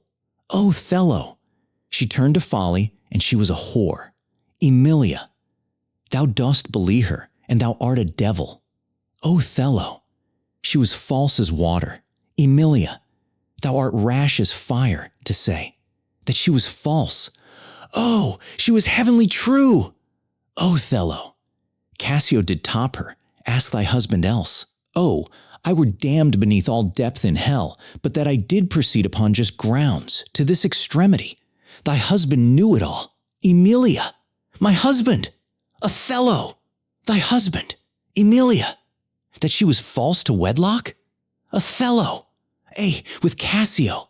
Nay, had she been true, if heaven would make me such another world, of one entire and perfect chrysolite, I'll not have sold her for it. Emilia. My husband. Othello. 'Twas he that told me first. An honest man he is, and hates the slime. That sticks on filthy deeds. Emilia. My husband. Othello. What needs this iteration, woman? I say thy husband. Emilia. O mistress, villainy hath made mocks with love. My husband say that she was false. Othello. He, woman, I say thy husband. Dost understand the word? My friend, thy husband, honest Iago. Emilia. If he say so, may his pernicious soul rot half a grain a day. He lies to the heart. She was too fond of her most filthy bargain. Othello. Ha! Emilia. Do thy worst. This deed of thine is no more worthy heaven than thou wast worthy her. Othello. Peace, you were best. Emilia. Thou hast not half that power to do me harm, as I have to be hurt. O gull! O dolt! As ignorant as dirt. Thou hast done a deed. I care not for thy sword. I'll make thee known. though I lost 20 lives. Help! Help! Ho! Help! The Moor hath killed my mistress! Murder! Murder! Enter Montano, Gratiano, Iago, and others Montano. What is the matter? How now? General, Emilia. Oh, are you come, Iago? You have done well, that men must lay their murders on your neck. Gratiano. What is the matter? Emilia, disprove this villain, if thou beest a man. He says thou toldst him that his wife was false. I know thou didst not. Thou'rt not such a villain. Speak, for my heart is full. Iago. I told him what I thought, and told no more than what he found himself was apt and true. Emilia. But did you ever tell him she was false? Iago. I did. Emilia. You told a lie, an odious, damned lie? Upon my soul, a lie, a wicked lie. She false with Cassio. Did you say with Cassio?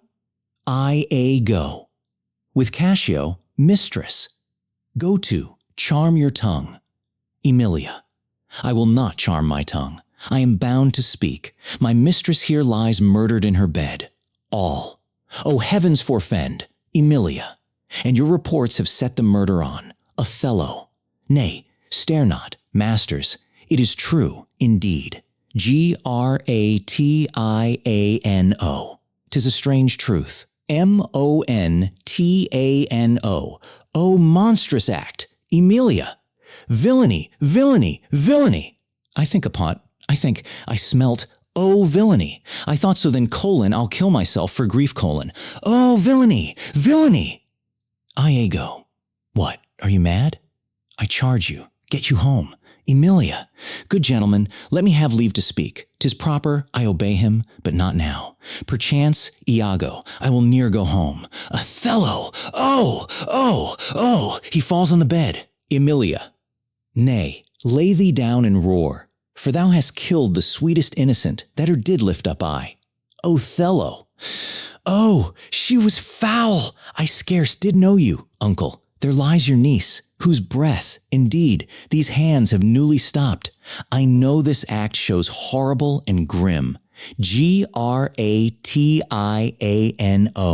Poor Desdemona, I am glad thy father's dead. Thy match was mortal to him, and pure grief shore his old thread in twain. Did he live now? This sight would make him do a desperate turn. Yea, curse his better angel from his side, and fall to reprobation. Othello.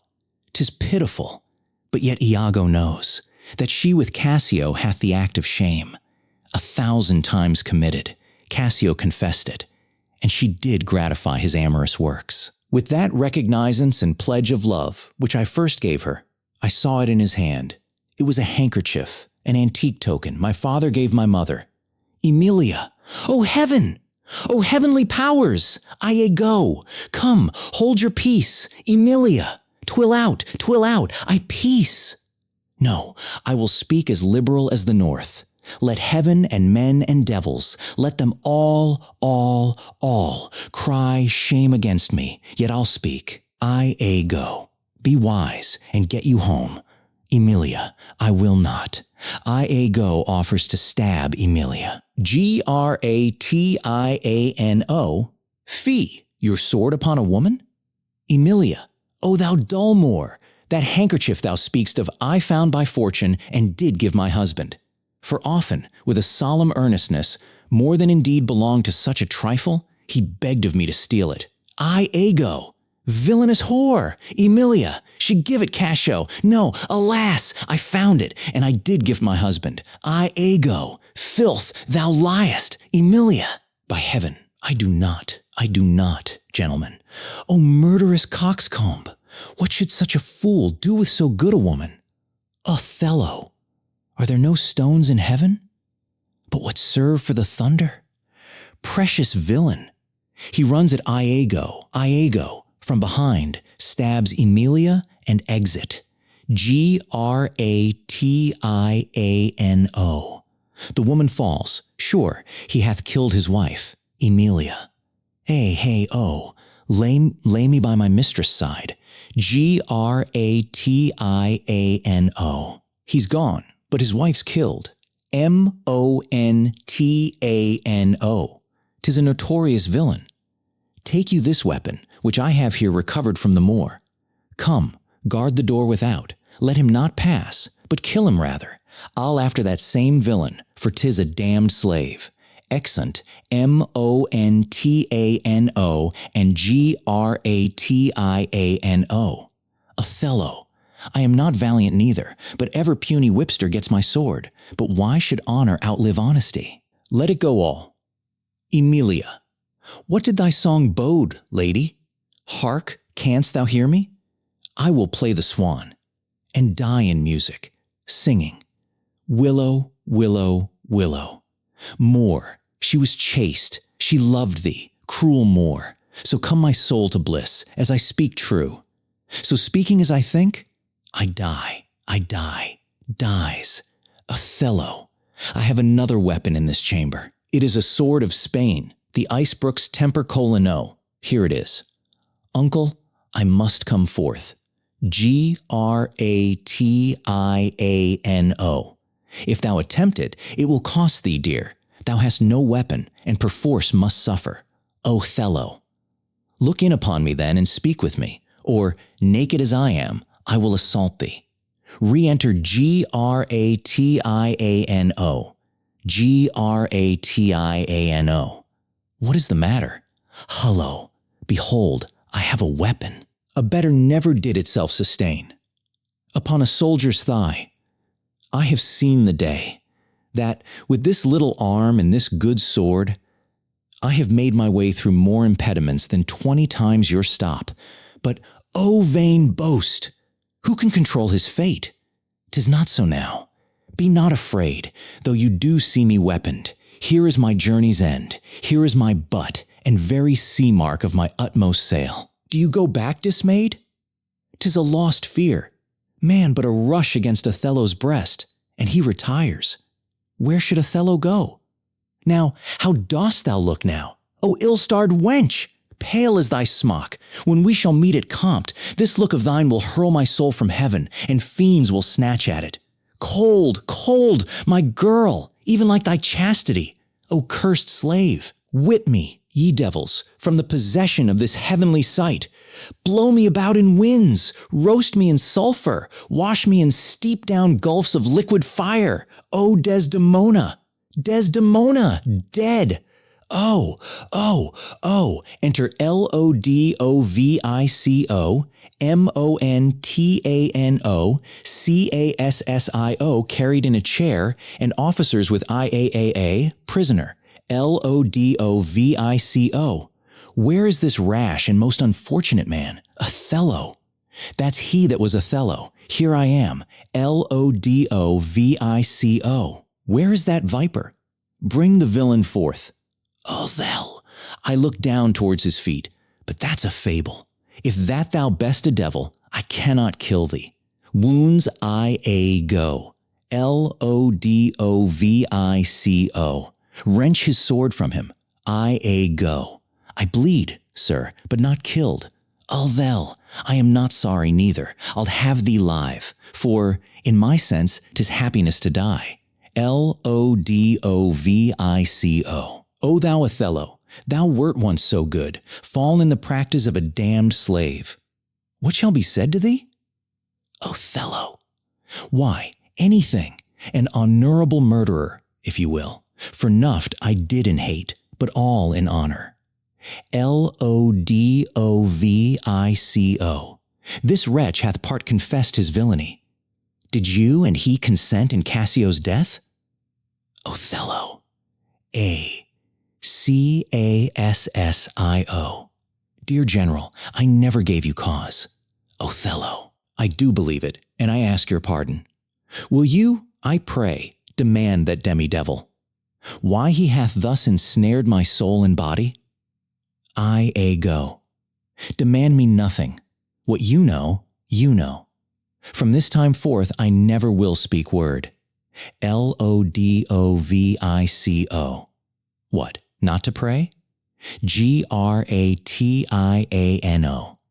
Torments will ope your lips. Othello. Well, thou dost best. Lodovico.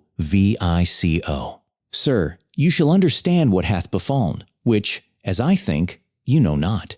Here is a letter found in the pocket of the slain Roderigo, and here another. The one of them imports the death of Cassio to be undertook. By Roderigo. O Othello! O villain! Cassio. Most heathenish and most gross. Lodovico. Now here's another discontented paper, found in his pocket too. And this, it seems Roderigo meant to have sent this damned villain. But that be like Iago in the interim. Came in and satisfied him. Othello! Oh, the pernicious caitiff! How came you, Cassio, by that handkerchief? That was my wife's? Cassio. I found it in my chamber, and he himself confessed, but even now, that there he dropped it for a special purpose, which wrought to his desire. Othello, oh fool, fool, fool! Cassio.